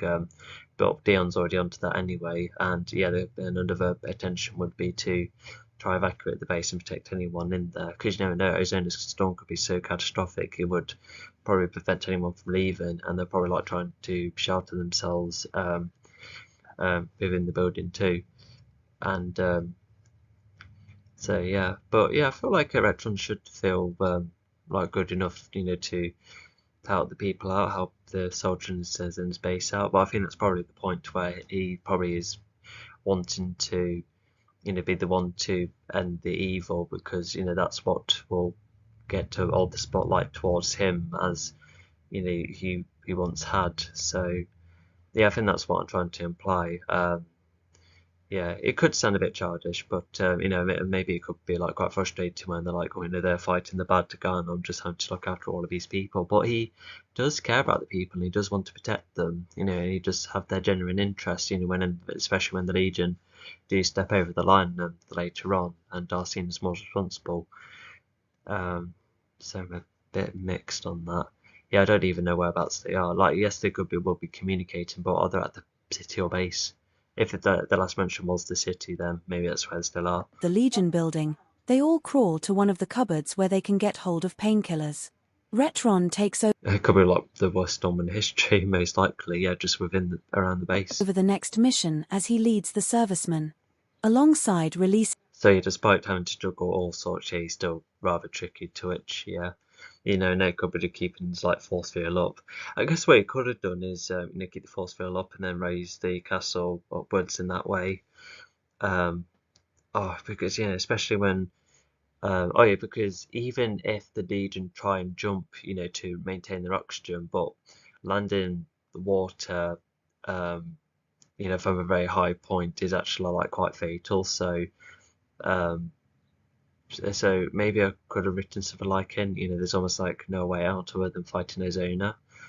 But yeah, I think it's just a couple of bits missed out. So yeah, what else is he up to? more controversial information about the Legion, slowly uploading while he locks the Legion inside their building. Ozona's Oh, okay, so he's not exactly being as aggressive. There's no moving rubble about here, because you can definitely infer that he doesn't have a lot to work with, because he probably doesn't want to destroy his fortress. It could be rebuilt, and he could have swirled the rocks around. That could have given him a good advantage. But if he's already trying to juggle a lot, then that too sounds like a lot. But yeah, it just sounds like he's pushing them away and countering their attacks in all sorts of ways. So it's almost like keeping them busy. And if you keep the Legion busy, that makes them lose their breath and energy, especially if you're going up higher and higher into the skies. So yeah. new chain is completed and is about to hit the city of Earth. Thanks to the coordinates and other details. Oh yeah, because that. Yeah, I think that was like a small thought at the back of my head, but I remember I thought I counted this bend and yes, so yeah, I think this is like a much thinner force field, maybe one that's more fitted around him perhaps. That's why I'm kind of visualize, but the point is still there. So yeah, he can maintain his air. To which, yeah, I know it's not scientifically accurate because air comes from plants absorbing oxygen and then releasing oxygen as a product. But in my universe, you can just generate breathable air. like the name of the galaxy to find out where the Earth is. With this new chain around, uh, uh, what was that? So running out of time, Ozona cannot strengthen the force field around him to counter physical force. Oh, so I think because of how much he's juggling, he won't make the force field as strong as he would like to. Yeah, because I can imagine, force field being really tricky to hold up, especially if you're getting hit with it. So, okay, so that too's getting accounted. Yeah, it could save a lot. That's like convenient, but he's lifting up a castle and a storm, and trying to juggle all sorts in the meantime. Must be quite tricky. Yeah. So the four elements, just going back to them, Limigor is life, Forza is air, Vibra is temperature, and Hermota is pretty much anything solid. I think what I also like about the elements is that whatever I look at, whether it's a car or a countryside or an insect, even cement, like all of these things you can link to any of those elements, and even some would come together, like even Orpheum could be theorized to have Livigor and Hermota together in some way, because he's both made out of metal, but he's also got life generating abilities. So yeah, that's where yeah, that is like very interesting.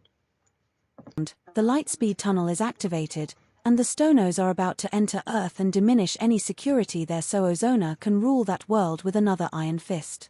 Ozona, however, is still worn out fighting a Titan as powerful as Dian, and now Ozona needs. Okay, so they're almost like swapping positions and going for another strategy. Um, yeah, because it's up in the air of what they're specifically doing. So yeah, it's just once again, it's just very surface level actions. There's no like specific, in detail. Or he punches, he defends, he punches back, he then ducks and rolls and does a dragon spin. I don't know. Yeah, it's not going for that. It's fine if it's like lately, in it like explained in the air, but more in the air, well, just surface level, but explanations. That's what I'm trying to go for. But if the story, is about, presumably fighting and the use of power, then yeah, that's what should be explained. Because it's different in a crime thriller, for instance, because like the punching and the kicking would be very few and far between. But it still would be in detail, but at least it would be dramatically shorter. But in this, all the detail would need to be there with all of these fights and that. So yeah, regardless, going for different strategies, and Beowulf is already having to go against his owner. So yeah. Also, not to mention, get her back on Ozona. In the end, Ozona starts getting weaker. Pod freezes the sword, and Beowulf breaks it, which stops all the abilities. Did I guess Pod made the metal cold enough to make it breakable? Is that what happened? Well, I think melting it with heat might be simpler. Maybe I'd go for the freezing option just to um to create more of a teamwork and dynamic. Because yeah, Pod just melting the thing. Yeah, it's not very teamwork like, I suppose, and I guess it just shows how Wolf and Pod work together a little bit then too. But yeah, would that even be a thing? Because I know some metal can like bend or even shrink at cold sometimes, depending on what kind of metal it is. Especially metal that isn't alloyed. And so yeah, maybe that's what I was just kind of trying to go for. Because otherwise, it could have sound like the sword was put in an ice cube and then it made it easy to break that way, which is ridiculous. But yeah, it looks like the fight is already done without not a lot of in-depth detail. Like, granted, Nicole would, said to be firing every now and again. Yeah, I think it would be quite risky to use either explosive or, she might have had to have the shield up a couple of times, but nothing physical is happening, nothing too physical. So that we've got that explanation at least, but nothing in depth with the others. But I wondered if I was thinking that the city fight, well, the city fight wasn't too detailed either. So this is just a very, yeah, it's probably the biggest climax in terms of scale because with the amount of steps in there, not to mention it could be the largest chapter too, which that should have been shrunken too. But regardless, abilities and a good beat up. A good beat up. Okay, so after Azona loses the power, so I guess that all of them just punched and kicked him a couple of times. Fair enough. And not only on the ground, but starts. Okay. Some rest, letting all the Stonos get going as they all head to fight Earth. Ozona will use the communication spell to keep tabs on every single. Yeah, it looks like Ozona didn't quite hold it all together at the end. Yeah, must be. Yeah, just must have been. We probably can infer that it was too much for him to handle at the end. But also, Dion wasn't mentioned at all. Like, even if he was helping the residents, he could have come back and forward a couple of times. That would be extremely helpful. Stono, he will join once he is ready to go. And it shouldn't take long. The servicemen all crowd around the city considering where the attacks are happening, and the servicemen are so. Yeah, especially if it's from an element, so I can somewhat see that happening, but it has to be extremely thick ice, I reckon. Although even that gets, that ends up getting placed in a briefcase or something at the third book. Well, a special briefcase, of course. Yeah, maybe the ice is probably kept around it, and I forgot to carry that explanation in. But if it's just the element being transported in any way and is someone protected, then fair enough. And it is hard to contain. Yeah, just more ice on top of one and another. So yeah. And yeah, I kind of like how it's familiar that both Living Gore and Falzer are both types of energy that has been hard to manage. So that's already like a intentional coincidence as a nice payoff. Because even you're thinking, is it a coincidence or is it dots being connected? Anyway, it's just hard to contain. His alien race may have good longevity. Oh yeah, that's part of his owner's race, so he can live a while. Yeah, that explains the whole 100 years thing. Yeah, that's for sure. So far at a big disadvantage. All through servicemen are getting fired at and attacked up close with little control. I think, not to mention from the lack of detail and how brief each part is, I think the first book had a better climax, that's for sure. Making the servicemen either go for cover to try and hold back the Stonos and even their Roxy serpents which act as air cover. Of his own race, I presume, because I think that's something else that I kind of gone for, to be like, without his power, he's just a lot weaker, as in, he telekinetically, keeps himself upright, which isn't quite the case, and maybe it could infer it, but he was, he does walk in that, unless he was on his own rock platform all this time, yeah, hovering, maybe that's what was happening. So yeah, I know he's an alien race, but yeah, I just find that a bit puzzling. For him to just suddenly go after losing his power. And they act as charging balls with no projectiles. These Roxy serpents are no less That I just explained and isn't like the best explanation. a target, and these Stonos who do occur from the top of the chain. With his own power. Waiting for the natural wind. Oh, I tell you what, it's because back then I didn't make Ozona. If anything, it wasn't the initial race of telekinesis. He was in like a wind ability, but it just sounds like his own race would have no power whatsoever. Which I think that type. Yeah, it's not a contradiction in this book, but I later contradicted it with with the guide that I created because another thing as well is that what's interesting about my universe is that whilst the elements have every single ability, each race is almost like a representation of some abilities, like the green apes having sonic abilities and the Titrans being the only race that has chronokinesis, and there's Baton in the sequel. He's the definitive rock dude, Um, um, so yeah, I think back then it was giving Ozona's race either um, either wind or telekinesis, knowing that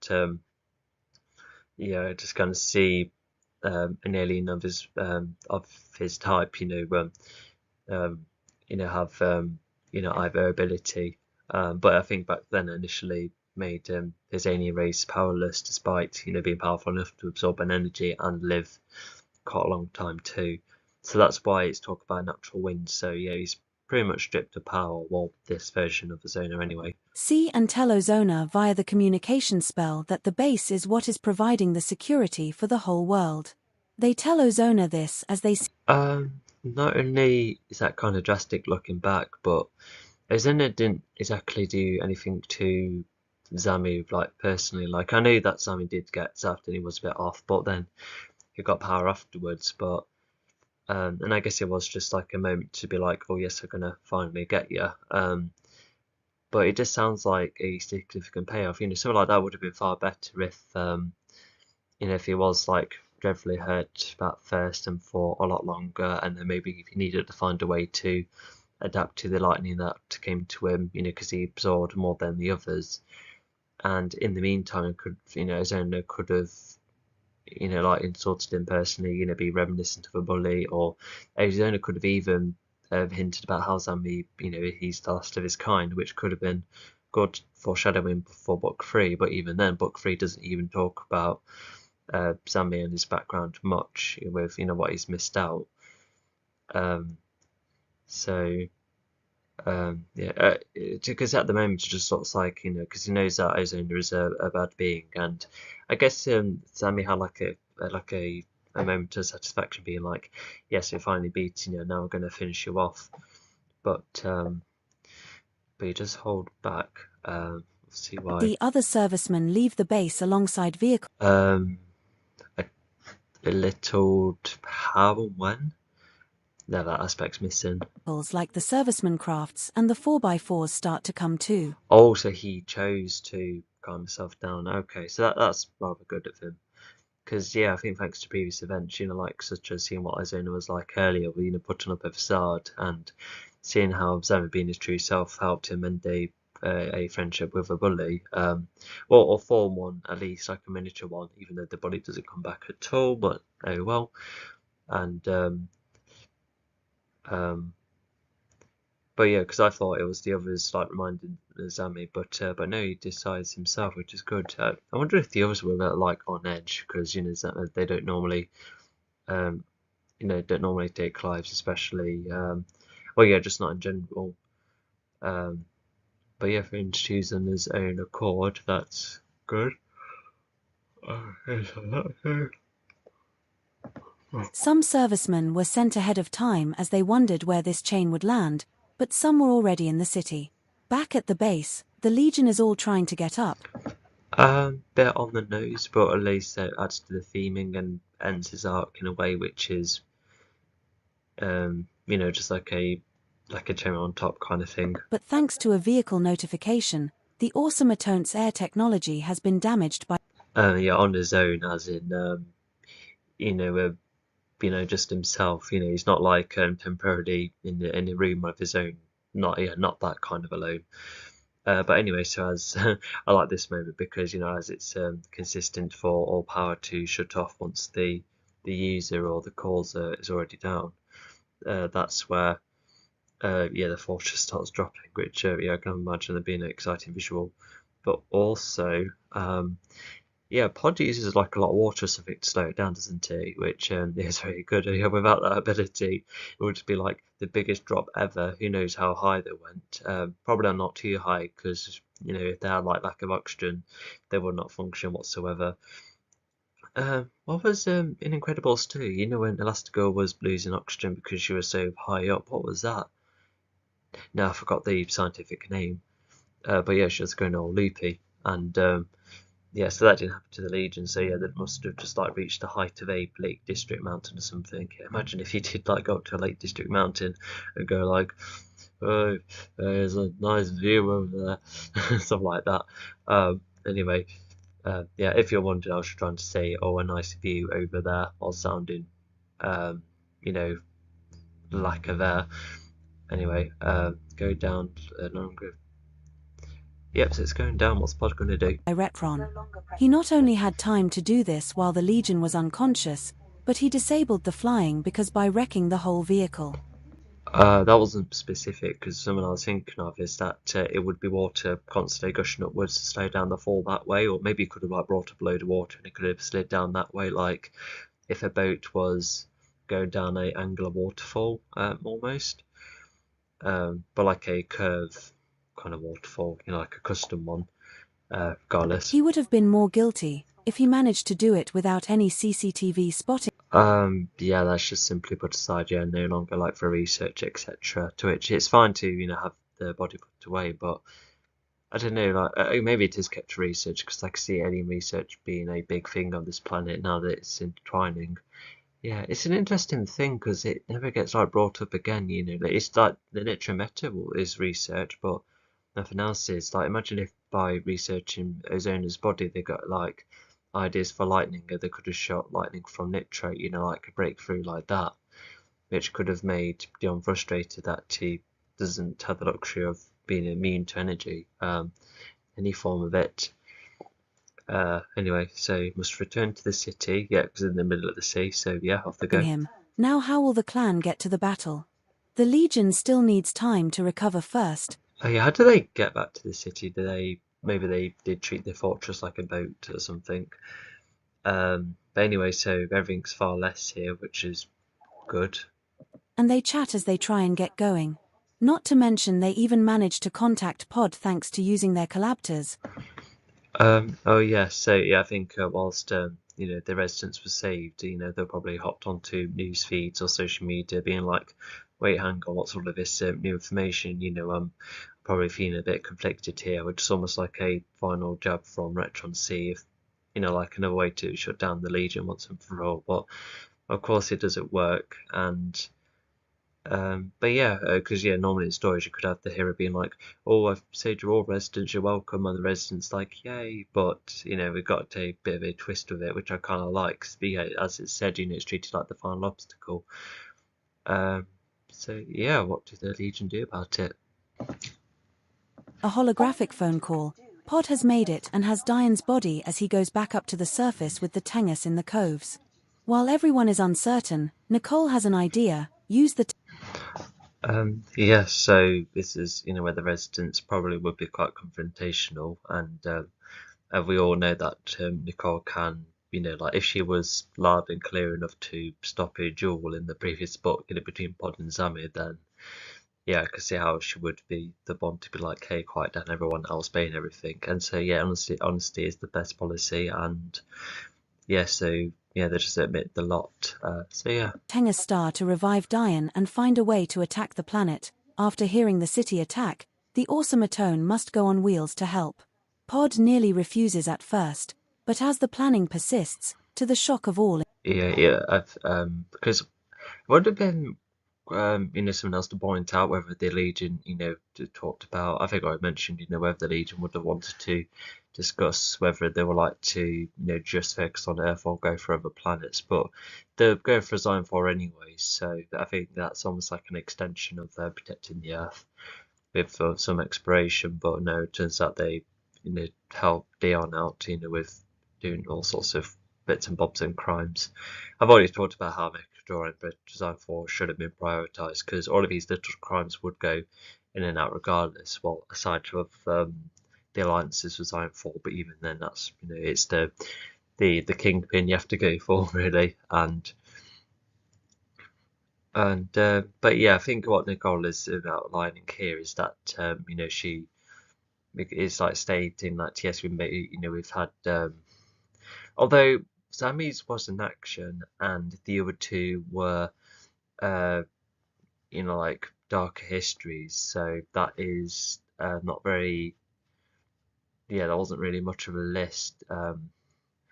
Why not? I think what I should have written is, with like, yes, Sammy tried pretended to be a human. That could have been like a controversy in itself. You know, that could have caused like a mass panic, being like, "Wait, hang on, there's an alien among us all of this time. You know, why didn't it do anything?" S- um, so yeah, but you know, at least the presidents are going to be fine with them. Uh, it says cheer. Why would they cheer after they've been like clarifying what's been released? Maybe what should have happened is that the cheering comes about, but then the stuff like comes out just in time, being like, oh, I don't know. But um, if anything, it might just be like normal history, like I don't know. Like I guess it's ineffective anyway because of fighting Ozona and saving the day, and seemed to be oppressive and effective, with hardly any casualties. Well, granted, them it said that there was like one or two, but well, it's just a question of where the others, like where are those angry that they've lost someone? Yeah, they could have been like angry at the Legion, but then the rest of the crowd was like, no, they did their best. So yeah, I think that should have gone for as well, unless could have written it at a point where there was no casualties at all. And so yeah, there is bits and bobs to this that doesn't quite add up. Including Mike. Nicole admits her controversial history. Pod was about Yeah, so some cheer and some more open-minded. So yeah, I think they just need more time to buy into them, which is normal. to go on a rant on how these Tengus, despite a couple of minutes, had been more open than Nicole. Yeah, I just feel like Retron seems a bit like dim-witted. Yeah, sorry about the words going onto the image, by the way. So yeah, I just felt like Retron could have done something like far more interesting, other than trolling the Legion by releasing stuff. Yeah, it just seems like very, like I said, just a tad lame. But anyway, at least I like this moment where Mike's like, "Oh, the president now wants to see you," because there's definitely evidence that you were the one behind all of this. I should have listed more specific evidence. Like who were the editors that were hired. How did Retron leak the information? How did he do it? But I think coming from his Retron is that coming from his laptop is already one big piece of evidence, and no one else would have touched his laptop, of course. So yeah. Nicole had to quickly win over Pod somehow. Pod needed to help all races, not just the Tengus. What is the more solid backing? According to Nicole, she was responsible for an accident when she was getting revenge on a bully of her own. I'm missing a full stop or a comma somewhere. Um, uh, oh, okay. This memory stick wasn't set up. I suppose it was like a clever way to be like, Mike to be like, oh, this is definitely some a bit of evidence. So it's just talk about earlier when Retron, was caught with, his leg wear down. I suppose. No, I don't like that analogy. It would be, scrap. With Retron, being caught when Mike found out, it would. Yeah, and Retron being like, "Oh, give me the laptop back." So it's referring to that kind of moment. But yeah, Mike has. Yeah, so he.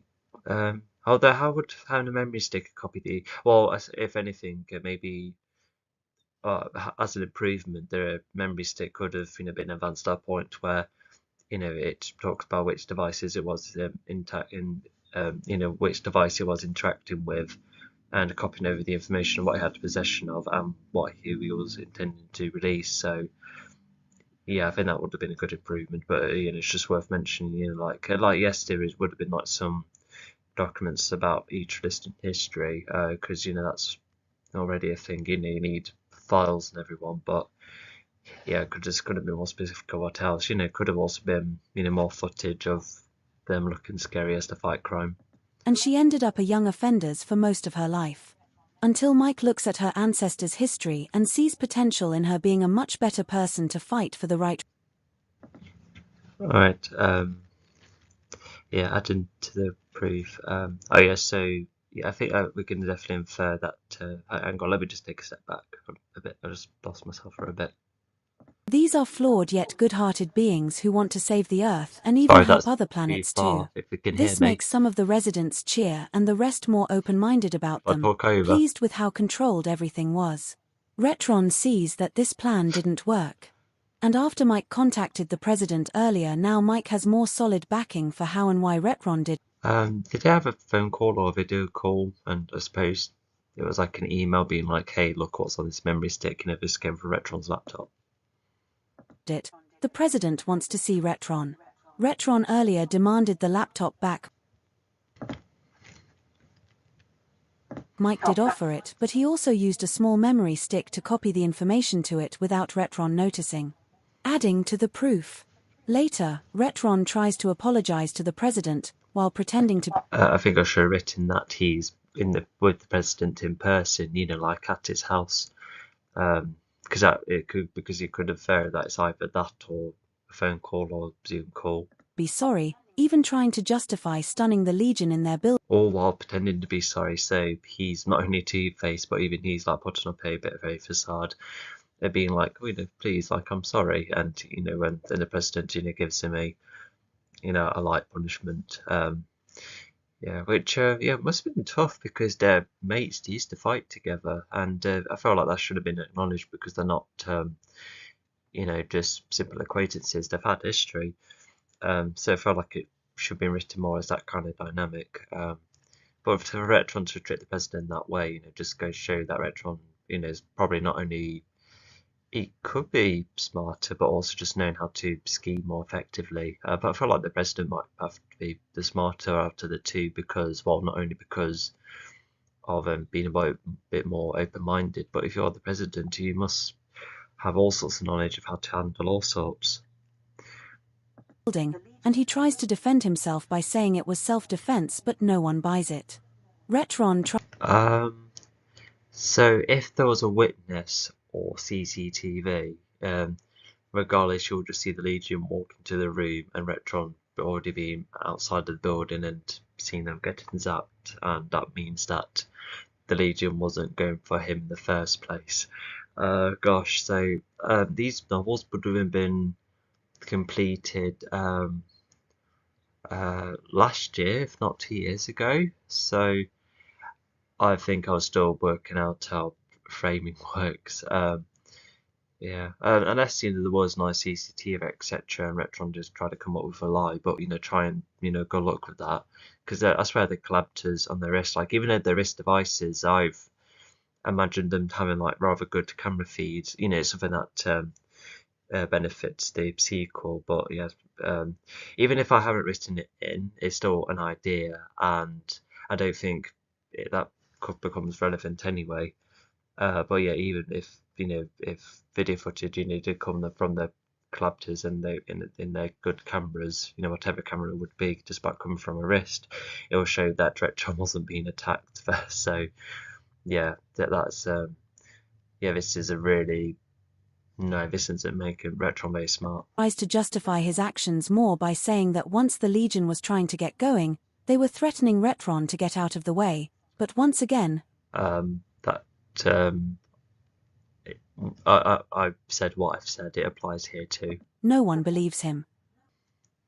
Well, just important information, like classified information.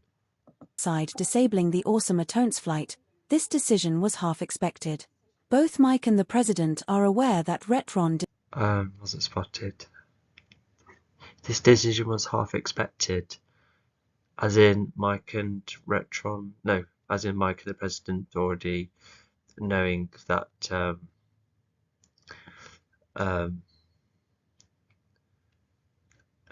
already knowing what Retron is like and what its goals are like. Is that what the line is meant to be? Dislikes the Legion, and he used to oh okay yeah that confirms it. Perform similar situations when he was getting overtaken by others, always wanting to stay on top. When Retron is given another okay, that's like a bit of history that should have been like expanded and explored too. So it wasn't just a Legion, that maybe there were like other people in his time, even before aliens were getting involved. Yeah, it was almost like a race to the top with him all the time. And I reckon there should have been a bit more backing. Like, imagine if he had like parents being like, "Oh, if you aren't on the top, then you're almost like a nobody." So he should have that kind of thinking in his head. So that would have like added to it. But even then, I think even though some of his plans don't all make sense, it's still Retron and the mindset of oh, these aliens, they think they can do better than me. Well, I'm going to show them that I can truly get the job done and do it properly. So yeah, that bit is still stands and I like it, but like I said, just not I'm not too keen on his plan looking back. The chance, he will have slightly less power and more of an eye on him, making Retron annoyed, but he It should have been clarified that Retron doesn't get fired, but that's still the consequence. It's a bit abstract too, less power. Like, what does that mean? And how is always going to be kept an eye on him? Are there going to be servicemen following him? Is there going to be more camera feeds? Is there going to be daily updates of what Retron's been up to? Oh, but not to mention, we went for the satellite ad book free, so whatever was keeping an eye on him didn't do like a good job. And granted, the planet was getting attacked, but I don't know. Did they not think what Retron was doing? Because Retron is still active with a sniper rifle, so no. Oh no, and this is another big one. And yeah, the Retron using the satellite is not the biggest like plot step, but it is quite significant, considering later on. So this is definitely not a nitpick. remains opportunistic. What makes it worse for Retron is that Pod confronts Retron So yeah, despite being he's still going to find his way around it somewhere. Yeah, that's what that line implies. outside of the president's building, as he and the others now know that Retron Okay, so it does confirm that they were at the residence building, but that should have been stated later. Anyway, Pod is outside. I forgot about that. Let's see what happens here. was who released the footage. Not to mention the private editors who Okay, so they've been updated. How exciting. helped Retron were also arrested. But they do admit that Retron was the driving force. Oh, okay, so oh yeah, so there is some comeuppance there. Okay. They only wanted the money. Pod gets at Retron by saying that cannot bring down But they also the editors they they grassed Retron up. Yeah, that's the term I was trying to go for. So okay. on the Legion in that manner, and that the Legion is the best option whether Retron like. Just going back to earlier, I wonder how much Retron offered the editors. Must be loads, I reckon. So yeah, Pod gets Retron by saying It or not. So Pod swims back into the nearby water. okay, so Pod is being somewhat reasonable. I feel like this is almost like a parallel to earlier where Retron's like, oh you weird orca creature, etc. But with Pod, he's probably Pod isn't like the kind to be snarky, but I guess he would have been confrontational by being like, we know what you've done, and we're the best chance all of us have got. And this is like an effort to make Retron see ways, but no. Leaving an angered Retron, who has not given up. His next option is to use the Netro that was all that needed a full stop there, but is that all Pod wants to say? And off he goes. Well, I suppose it does outdate him, and yeah, I guess with Pod being the most powerful out of the 5 or 4 at this point, yeah, I don't think Retron would know how to get on top regardless. Not to mention Pod is a lot older. He because even Retron it abuses his power, so yeah, that's something that Pod doesn't like. Yeah, imagine they both did have more scenes together. That would have been kind of cool. Maybe that's something I'll keep in mind for the reboot or something. Yeah, like two experienced individuals trying to outclass one another. I just was also thinking, what else could they discuss? I'm not sure, but it's just yet another moment of Retron being told that the Legion are better, which I can see being frustrating, but is that repetitive? But yeah, like I said, what else would Pod liked to say to Retron? Oh, maybe the Pod could be like, you know what, you do remind me of Mechador, and maybe if you don't see your ways properly, like we've eventually done, then you'll probably end up like him. Which, yeah, it's like a more detailed and more aggressive and a more justified confrontation, compared to Zami in book one, as in, in a narrative kind of way. Reflected after Orpheon's attack. He starts to think of ways to bring himself back up to... Okay, well, that doesn't get eased until the following book, so at least he's already onto it. He's planning, how to occupy himself. to where he wants to be, while also thinking of other ways to bring down the Legion. So you bring yourself up while bringing Legion down. Yes, it's like a two-way process in there somewhere. So yeah, that's some good thinking. And that's the end of that chapter. All right, time for the last chapter and the conclusion for this book. Tilda Chapter 31, Home. At the base, the Legion, servicemen, and others in the base celebrate their victory. During this celebration... Yeah, I already talked about earlier how, it might not be the best idea to celebrate when there's enough going on, but I suppose it's like a bit of a relaxing, and this is presumably just one afternoon. So servicemen are celebrating as well, and not to mention I do like the visuals. So what's partially carried over from the animation is that the first early copy is at the social media post, the abstract version. It just says thumbs up, Legion saved the Earth, and 1006 likes. I don't know why I've gone for that number. No, I don't know, just random. But still a lot of likes. Felt like it should be a lot actually, because something that a lot of youngsters would get into. Yeah, everyone would like this, and but also who would have posted it? Oh, it might be like a newsfeed thing perhaps, because I think some newsfeeds sometimes have like a like to dislike ratio, I think. But yeah, I think all of that. I think all of the characters below are drinking cider, I think, or something. But yeah, I like how transparent the bottles are, and yeah, and I'm not sure I said this before, but I think in book one, when I don't know, maybe I'll talk about it just in case. Sometimes when I think sometimes I dislike food at a point where I don't even want to write it in my stories. Check. Because I'm not like the biggest pot drinker. I'm not a tea or coffee kind of person.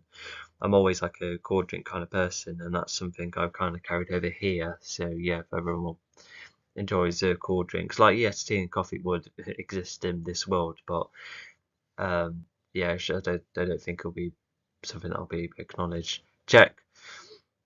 So yeah, and but yeah, there's Havel's in the background, which comes back later, and and there's the other poster as well. I really like it. It still kind of bothers me how each individual isn't in line with the colours or letters, but never mind. Anyway, let's get going.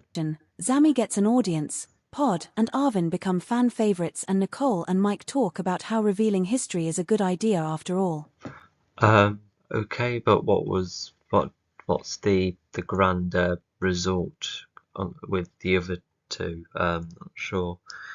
So if Powerwolf and Arvin are fan favourites, then cool. I suppose people like animals, and but also Zami gets his audience. That's his primary goal, and it sounds like he's achieved it and then like lost it because with that, because ultimate goals are meant to be achieved at the end of the story, and yes, there's like a lot to learn, but I don't know, I find it a bit weird to gain the audience and then gain it back again.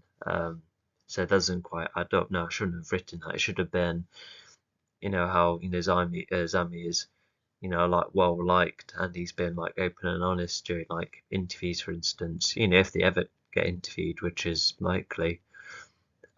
Also, Mike had his own history too. I think this chapter states it. Even Mike considers revealing his history whenever he is with certain people, like just speaking of interviews from the public. Or, if having a deep talk with anyone like a troubled serviceman, showing how open Mike can be. Just showing more of his wisdom and how he helps others. Explaining controversial histories like his former criminal history, and his living conditions before he worked hard enough to be the general. He is. I don't understand the comma, but so that's the kind of history that Mike had. Okay.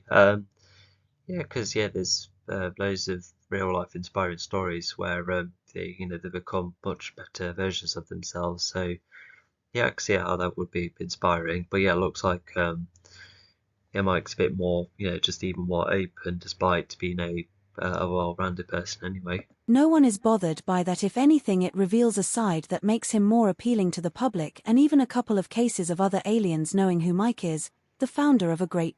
Sorry, all of that went so fast. That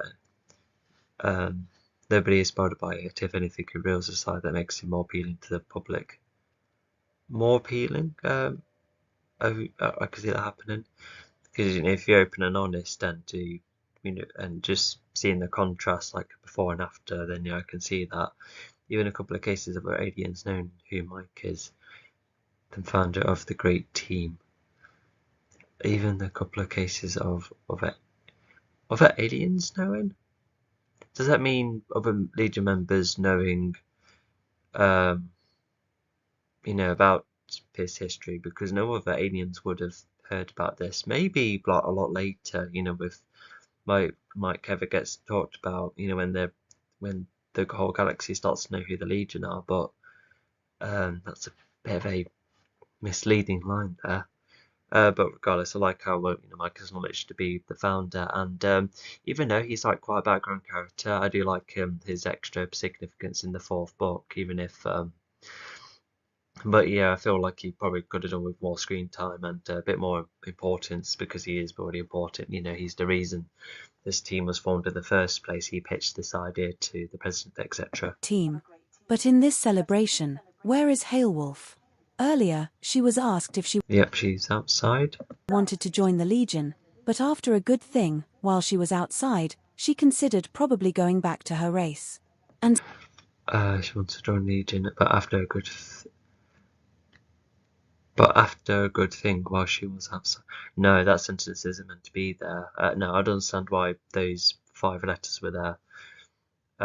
But anyway, so as I mentioned, she's going to go back to her race, and there's plenty of reasons why that can be the case, as we discussed earlier. And I guess his reasons, were enough to jump straight to Hellwolf being like, hey, can I be taken home? To which, yeah, that's rather quick. But anyway. So Zami offers to take Hailwolf back to her planet. And both we can also assume that the atone is fixed, and reasonably why, because if Zami's the engineer of it after all. start to make their way to the awesome atone. After being forced into fighting, that means Zami would be leaving the party as well. I hope he gets enough catching up later. For so long, she would like a long break from it, and even the universe would be in a Yeah, that makes sense, even if it is repeated information. better condition thanks to the Legion's influence and word of mouth. She wants to be.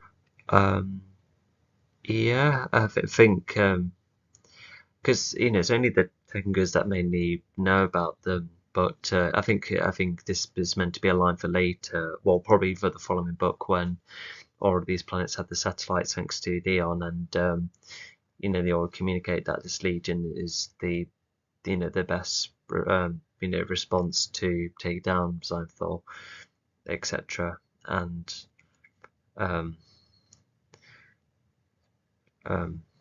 even the universe would be in a better condition. That line would mean even her planet and her people should be safe, with the Legion keeping an eye on everything, plus Dion too. I just suddenly remembered Dion isn't. Well, I suppose there was a reason, why he was what he was doing during the Arizona fight, but even then it could have been brought up. You could have listened to Nicole's speech, or maybe confronted Retron too. I don't know, I just felt like he got somewhat nearly forgotten. With her race if they want her back. And all she can do is be honest and show that. And yeah, this is definitely like a case of will she? I think what I could have also written is that Hell should keep an open mind if she does get rejected at first, or if they did need more time before having her back in. Although I don't see why not, because if she's done good and Ozona's gone and she apologises, and she can now be a protector with the Legion protecting everyone else too. So yeah. Although that's a what if scenario. What if they didn't want her back? I guess she would have to stay with the Legion, but still, have like a breather because she's gathered to help to fight Signfall later on, so she would help when she's needed, and hopefully Book 5 acknowledges how how Wolf isn't too keen on this. No thanks to his owner, but yeah, I guess we'll see. She can truly be a trusting part of her tribe. Even the other Legion members hear of Hailwolf leaving, and considering what she has been put through, it would be wise to leave her be until she is truly needed. If they are to get new Um, yeah, just adds to her needing a break. Yeah, break that's quite needed. Legion members, they could with someone who is less reluctant. They have arrived, and there are nerves about how Hailwolf They could be with someone who's less reluctant. Okay. But anyway, the thought of new Legion members is entertaining, so that's cool. And I don't know what people's theories could be like at this point. Maybe maybe a person off from earlier would have been in from a first thought, and yeah, that theory would be one that's true. But even then, this is a whole universe. Because it could encounter anyone. And yeah, Hellwolf's nervous, so yes, that's a reasonable reaction. Oh, and there's a chief. Yeah, let's see what he's like. race will respond. Hailwolf and the chief see each other, and it turns out, she is forgiven. Hailwolf states that she helped her rid of Ozone. I hope there was enough of the discussion and Hellwolf admitting everything that she needed before they're like, Hellwolf is fine, it can come back. So yeah.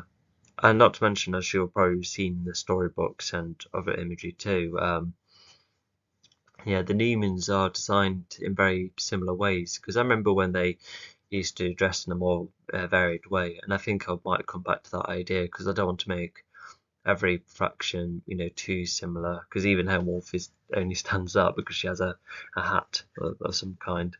It's one of those, like a pirate scarf thing with it just like a bow at the back and it like covers like the top half of your head somewhat. It's meant to be one of those, which you'll probably see more clearly in a Instagram drawing. If they are to get new Legion members, they could with someone who is I feel like you need to show the evidence of Ozona not being around. You could actually like bring his body. That would be good enough evidence, absolutely. But yeah, it just sounds like they've instantly believed her. But well, if the chain is gone, then that's already quite reassuring. less reluctant.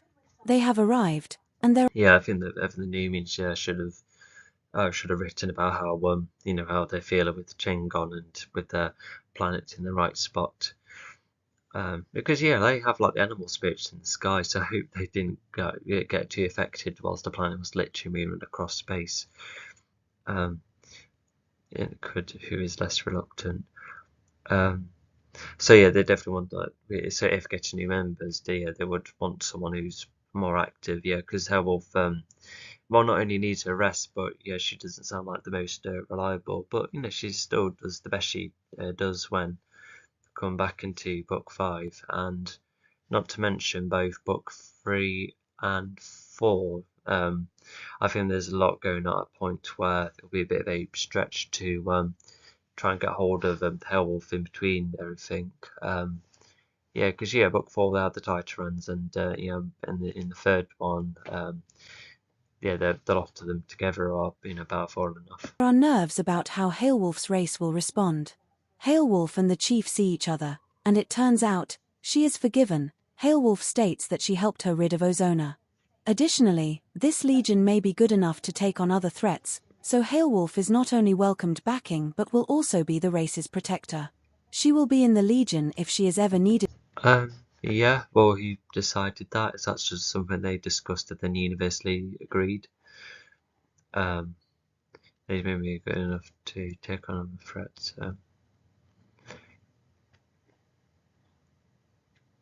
Oh, so yeah, that means that the Legion can protect everything everywhere else, but yeah, her wolf can just protect her own planet, which is just saves our planet. Again, but at the same time, she must prioritize her race.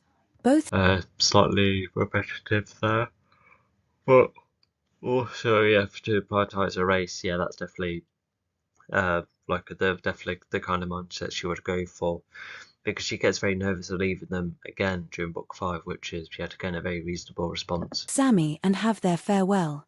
And off they go to the next step in their lives until they see And Hailwolf had their farewell. Oops. each other again whenever that will be. Diane has also been busy. We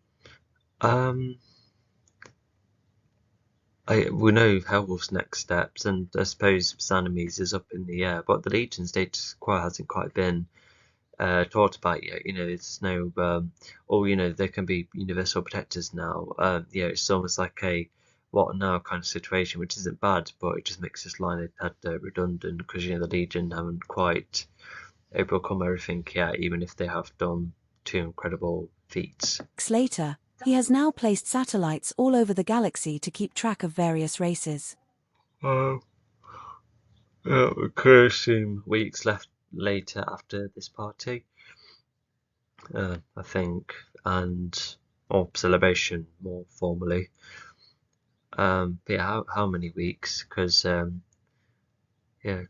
that mean that in book 3? Well, I could see how book 2 and book 2 to 3 would have the longest gap, considering how much the Legion managed to attempt then. So yeah, if it's weeks later and whatever amount of time the start of the 3rd book says, yeah, I could see that happening, because I feel like this story probably all 5 books take place in like a couple of years. I could see that happening, because yeah, I think for me it was like a lot simpler to have a shorter amount of time between events, because it's just settling in the status quo long enough and enough changes, but not a whole heap of changes. Like for instance, if book 2 and 3 was like a couple of years, it would have meant that it would take him like extremely longer to take down the rest of Seinfeld's forces, to which there weren't that many left, so going for years wasn't a great idea, and it would have made the delay in going for Megatron more feel worse. So yeah, I'm not the biggest fan of time skips, although granted, the sequel even has an enormous time skip then, but at least it's carrying over from the similar status quo at the end of book 5, Tilda and Chapter 31 Home. it At does the fill in base, the Legion, well enough, and servicemen, not to and mention others in the book base 5 is celebrate where their the victory. stakes will During this be at its celebration, highest, and that Zammy is gets an a audience. promise. Pod and Arvin become fan favorites, and I don't Nicole think and I'll Mike ever talk create about how another revealing situation history where is the a good elements idea come after all. together. Even Mike considers revealing his Because history it's whenever he tempting, is with and certain sure, there people will be like discussed interviews and from the acknowledged, public. etc. But Or, if having a deep yeah, talk with it would just be anyone really like a troubled redundant to have serviceman, another showing how evilman, open Mike can be, trying to explaining unite them again, controversial because it just histories makes like it his like former criminal start over history, again. and his living conditions before he worked hard enough to be the general he is. No one is bothered by that. If anything, it Oh, I forgot about that. reveals a side that makes him more appealing to the public and even So they do get acknowledged once more, which is nice. But also, if they're no longer into combat, etc., then I guess that's one reason why they don't come back. a couple of cases of other aliens knowing who Mike is, the founder of a great team. But in this celebration, where is Hailwolf? Earlier, Oh, hi, hi, I'm fine. So they got another star to utilise from. That's good, for heat, etc. she was up. Although, yeah, what was like the specific things that Tinger's used a star for? Was it to source all sorts? Yeah, I'm not sure. Even the storybook treated it as in the star could do campfires like inside the cove, but there will be more to it, I reckon. Asked if she wanted to join the Legion, but after a good thing, while she was outside, she considered probably going back to her race. And so Yeah, that's like foreshadowing. What happened 100 years ago. So it's a bit, I don't know, this information, but at least we got information how the Trident came to be. So it's just like a moment of explaining history, but I feel like this is almost like the wrong place to do it. It should have been much earlier, actually. Showing that how it came to be in the first place and how the Trident first came about. Yeah, it works so much better at the midpoint instead of being like, oh, did you know all of this? Which isn't always wise to do in a climax. Sometimes it works, but most of the time it doesn't. Ozami offers to take Hailwolf back to I meant a resolution, not climax. And her planet, and both start to make their way to the awesome Atone. After being forced into fighting for so long, she would like a long break from it, and even the universe. oh, okay, so that's one reason why they did get ambushed by Ozone and that. Even once again, even if the information's a bit out of nowhere, and also should have been explained earlier. At least we got some answers. Would be in a better condition thanks to the Legion's influence and word of mouth. She wants to be with her race if they want. Yeah, even if they're all safe now, yeah, they're all about to be massively let down by the end of book 3. Like, gosh, what a turn of events. Her back. And all she can do is be honest and show that she can truly be a trusting part of her. Yeah, I thought there's already an uprising. If there wasn't like any facade bits and bobs where everyone looked through him and thought, oh, yeah, now let's go and get him and go right. And so there isn't much of a status quo change in that way, but as it is, it's okay. But I just remember thinking how exciting, like for others to perhaps even like help the Legion out, even if they've never encountered them. And I guess it was not just potential rioting. Well, the fortress can't be found in the first place. I suppose many tried many times, but the uprising would have been, convincing everyone that if Sci-Fi ever comes about, then they will fight back. And even Nahashtu, which is a location in Book 3, has like graffiti going against Sci-Fi and that. So yeah, and so yeah, I think that's about the uprising. Although I feel like there should be a bit more to the uprising, and also yeah, book 3 should have expanded on that as well. Go into specifics, and yeah, like sure this might take down goons and make Signfall a bit more vulnerable, but even then. Tribe. Even the other Legion members hear of Hailwolf leaving and considering what she has been put. And it just goes back to how I thought Signfall would have been in league with many other alliances, but yeah, I think in the reboot it'll be far shorter, but still big in scale. But it's just because the number of alien races, with the number of them I've cut out and that. Put through, it would be wise to leave her be until she is truly needed. If they are to get new Legion members, they could with someone who is less reluctant. But Seinfeld could still go for them for treason, but I don't think that's. Well, treason only happened like once throughout this pentology, so like if they're not going to combat them, fair enough. But also I think this line was a bit sad because Dion doesn't make it all the way to the end of the story, so yeah. But I suppose Dion managed to inspire the rest of them to start fighting, which I think should have been like more of a significant moment because I think he should have stopped like all of them instead of like a huge chunk that were then left on Mars, and I suppose they all came back from Mars to their home world. So yeah, and yeah, Dion will be busy as well. Yeah, he's not out. He's out and about quite a lot in the following book. Have arrived, and there are nerves. Also, very quickly, yeah, in the third book, he does go for Signfall as an opportunity, which is quite a risk. Well, if Signfall has no power, then no elements, then yeah, because Dion would to have a go, especially when Signfall at least expects it. I wonder if Signfall is even space adapted. What if Dion kicks him out in space? Would Signfall be able to take like the lack of atmosphere in space? About how Hailwolf's race will respond. Hailwolf and the chief see each other, and it turns out, she is forgiven. Hailwolf states that she helped her rid of Ozona.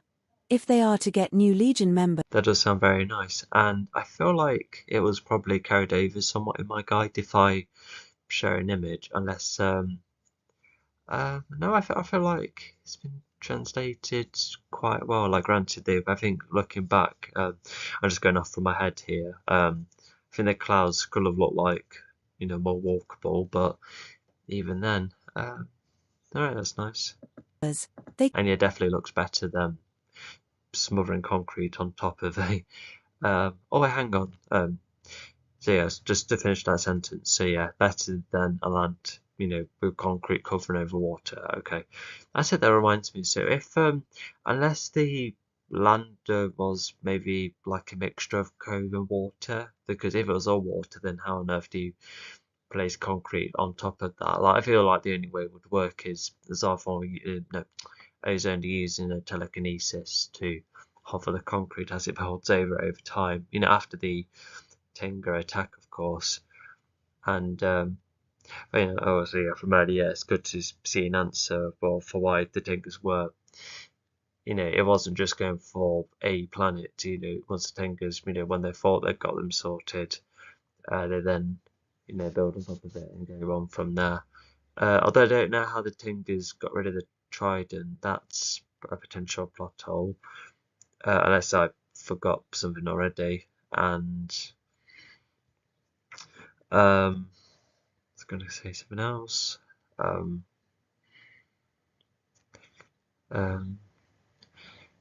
oh yeah. So if the center of the Earth is like more caves, then I felt like the Tingers must have fed like extremely well. But I don't see how that was possible. So I think that's another potential plot hole too. Anyway, I think we're on to the last segment of the story. So this is pretty much like a cliffhanger for the third book, which is kind of exciting. Could with someone who is less reluctant. They have arrived, and there are nerves about how Hailwolf's race will respond. Hailwolf and the chief see each other, And yeah, I think with no chain and with the original Spot coming back, yeah, I think that's where the celebration is coming from. and it turns out, she is forgiven. Hailwolf states that she helped her rid of Ozona. Additionally, this legion may be good enough to... Okay. So even if this is like an interesting line, so it's more abstract in an intentional way because although actually no, in book 3 he didn't do any investigative design for unless he said it as a lie to Vasnos. I'm not sure. God, like that could have been actually quite interesting to explore if I've actually gone with that. So I'm just forgetting book endings already.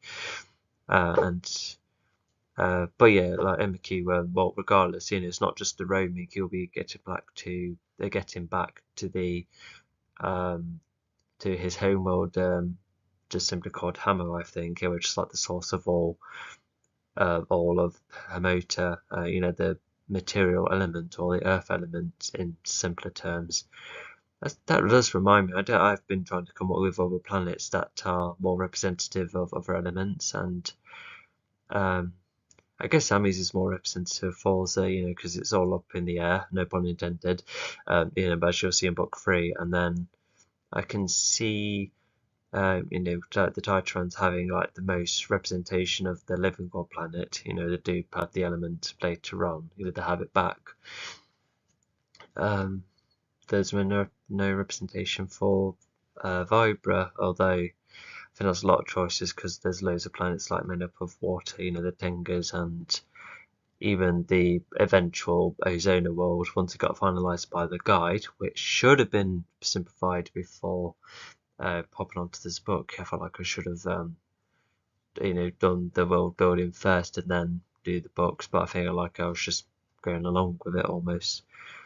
But anyway, yeah, so Emiku is just pleased to be free regardless. Although he's real powerful actually, so why not have a go against Ozona? Like I feel like that's something that he would do, and then he will make his way to Hamota that way.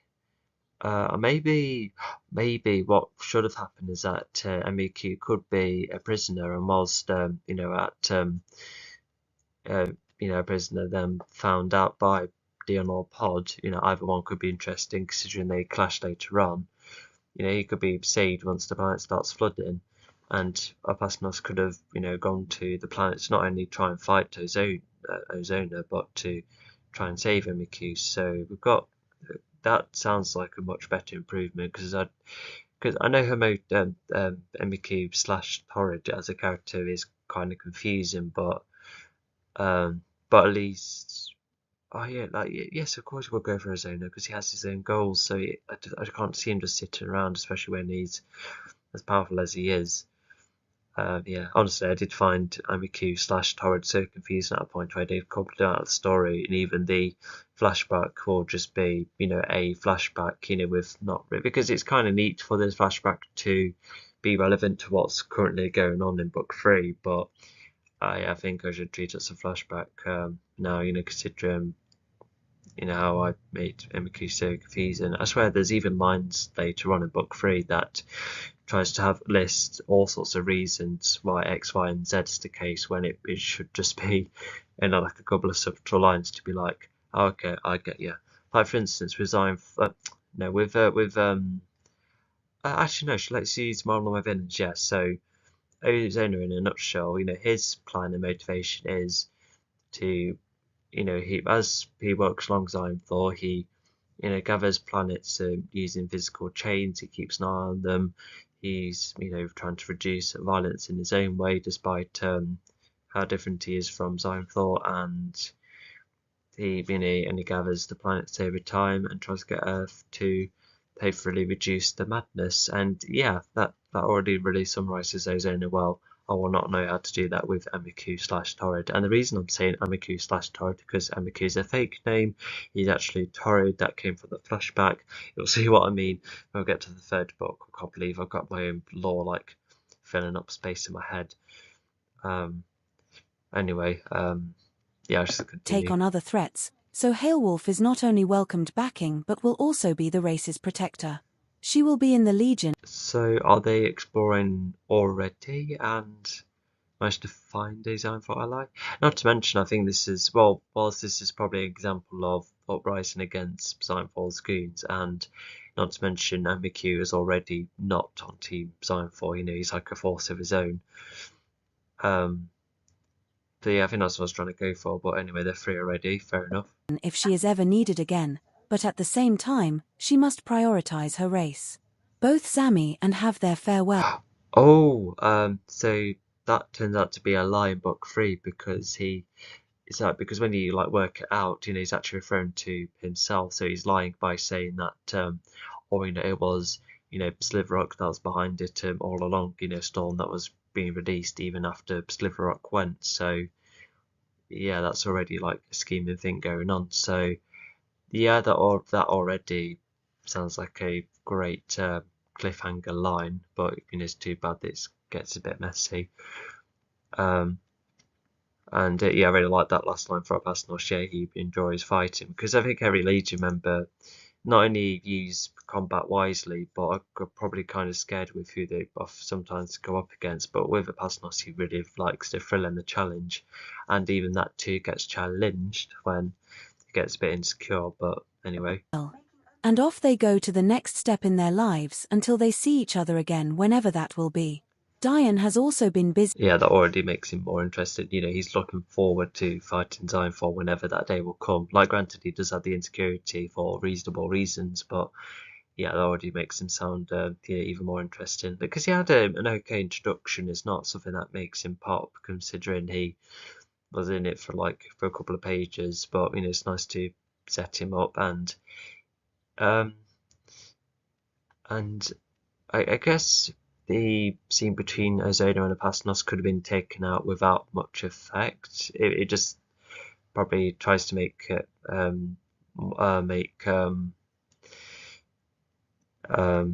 Apasnos and MQ seem more present. That's one reason, and I guess it does also help establish what Ozona power is like before fighting Dion later on, just seeing what he's like with other opponents. So actually, no, I think the scene does well. Like, granted, it could be cut and not affect too much, but it still has a great amount of use that scene does. And fighting time for himself. I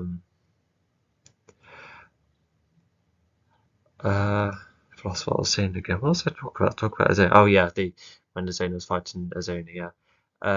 But yeah, so despite that, yeah, this is quite a good scene. Anyway, what's the rest? Weeks later, he has now placed satellites all over the galaxy to keep track of various races. He first goes. Also keen to involve a certain clan. Okay, so certain clan. Well, I think considering how that name well, how that word was used in the first novel, that can make people think, oh, he's going to go for the Legion, okay, to try and get help from them. That's cool. But in other ways, it could mean yet another team, which it has been an idea I've struggled with, almost like an additional Legion team of some sort. Like, granted, it would need a lot of planning, but it's just something I've been into. And, in stories like Toy Story 2, where Woody manages to come across another team of some sort. I remember coming over something like that. Imagine if a Legion member find like a a team that's just as valuable, like another one, and then you have to like really uh pick. Like, Toy Story 2 resolves it by putting it all together, but um I definitely will be taking other directions because I don't want to copy Toy Story 2. That's great on its own. I don't want to rip it off. And but yeah, so Amiku knows about the storm. And the reason he knows about the storm, as you'll see later on, because he's the one doing it in the first place. But not to mention, if he set it up, he must have set up like long ago, and then did he get trapped on this planet when Ozona came about? And yeah, because somehow he's managed to control like Hemota from all the way, the element itself. To which, yeah, that's quite a feat. I suppose it shows more of what the elements can do, no matter how far away you are. It could be close nearby, who knows?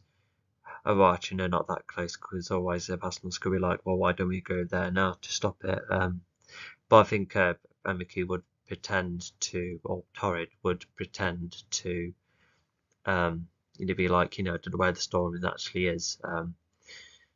So yeah. Anyway, we'll get on to book 3 when it calls for it. So time to conclude book 2. So when reading it through, I feel like it felt better compared to book 1 because book 1 already set up with a load of world building issues like Pangaea and servicemen all being already being like a multi-role kind of job, and I don't know. I feel like this is pretty close because the first story is a lot more simpler. I don't know which one had more plot holes. Probably this one. It felt longer. It may be a slightly longer book, but all of these books are, all 5 are kind of close. So yeah, I think there were just maybe a couple more instances of me scratching my head, and not to mention there's some ideas which I kind of look back and find a bit uninspiring. Like the footage releasing thing. That's already not very exciting, and yeah, this because I think the ozone stuff is just the quest to go against him and Wolf trying to leave him, and that I really would quite like that, despite a couple of things we've gone over. And ozone is also more complex villain, definitely in comparison to Orpheon, so that's one improvement. And if if sequels are meant to be like a decent continuation, like expanding the world, expanding, exploring fractions more of the universe, going for similar to relevant and or different themes.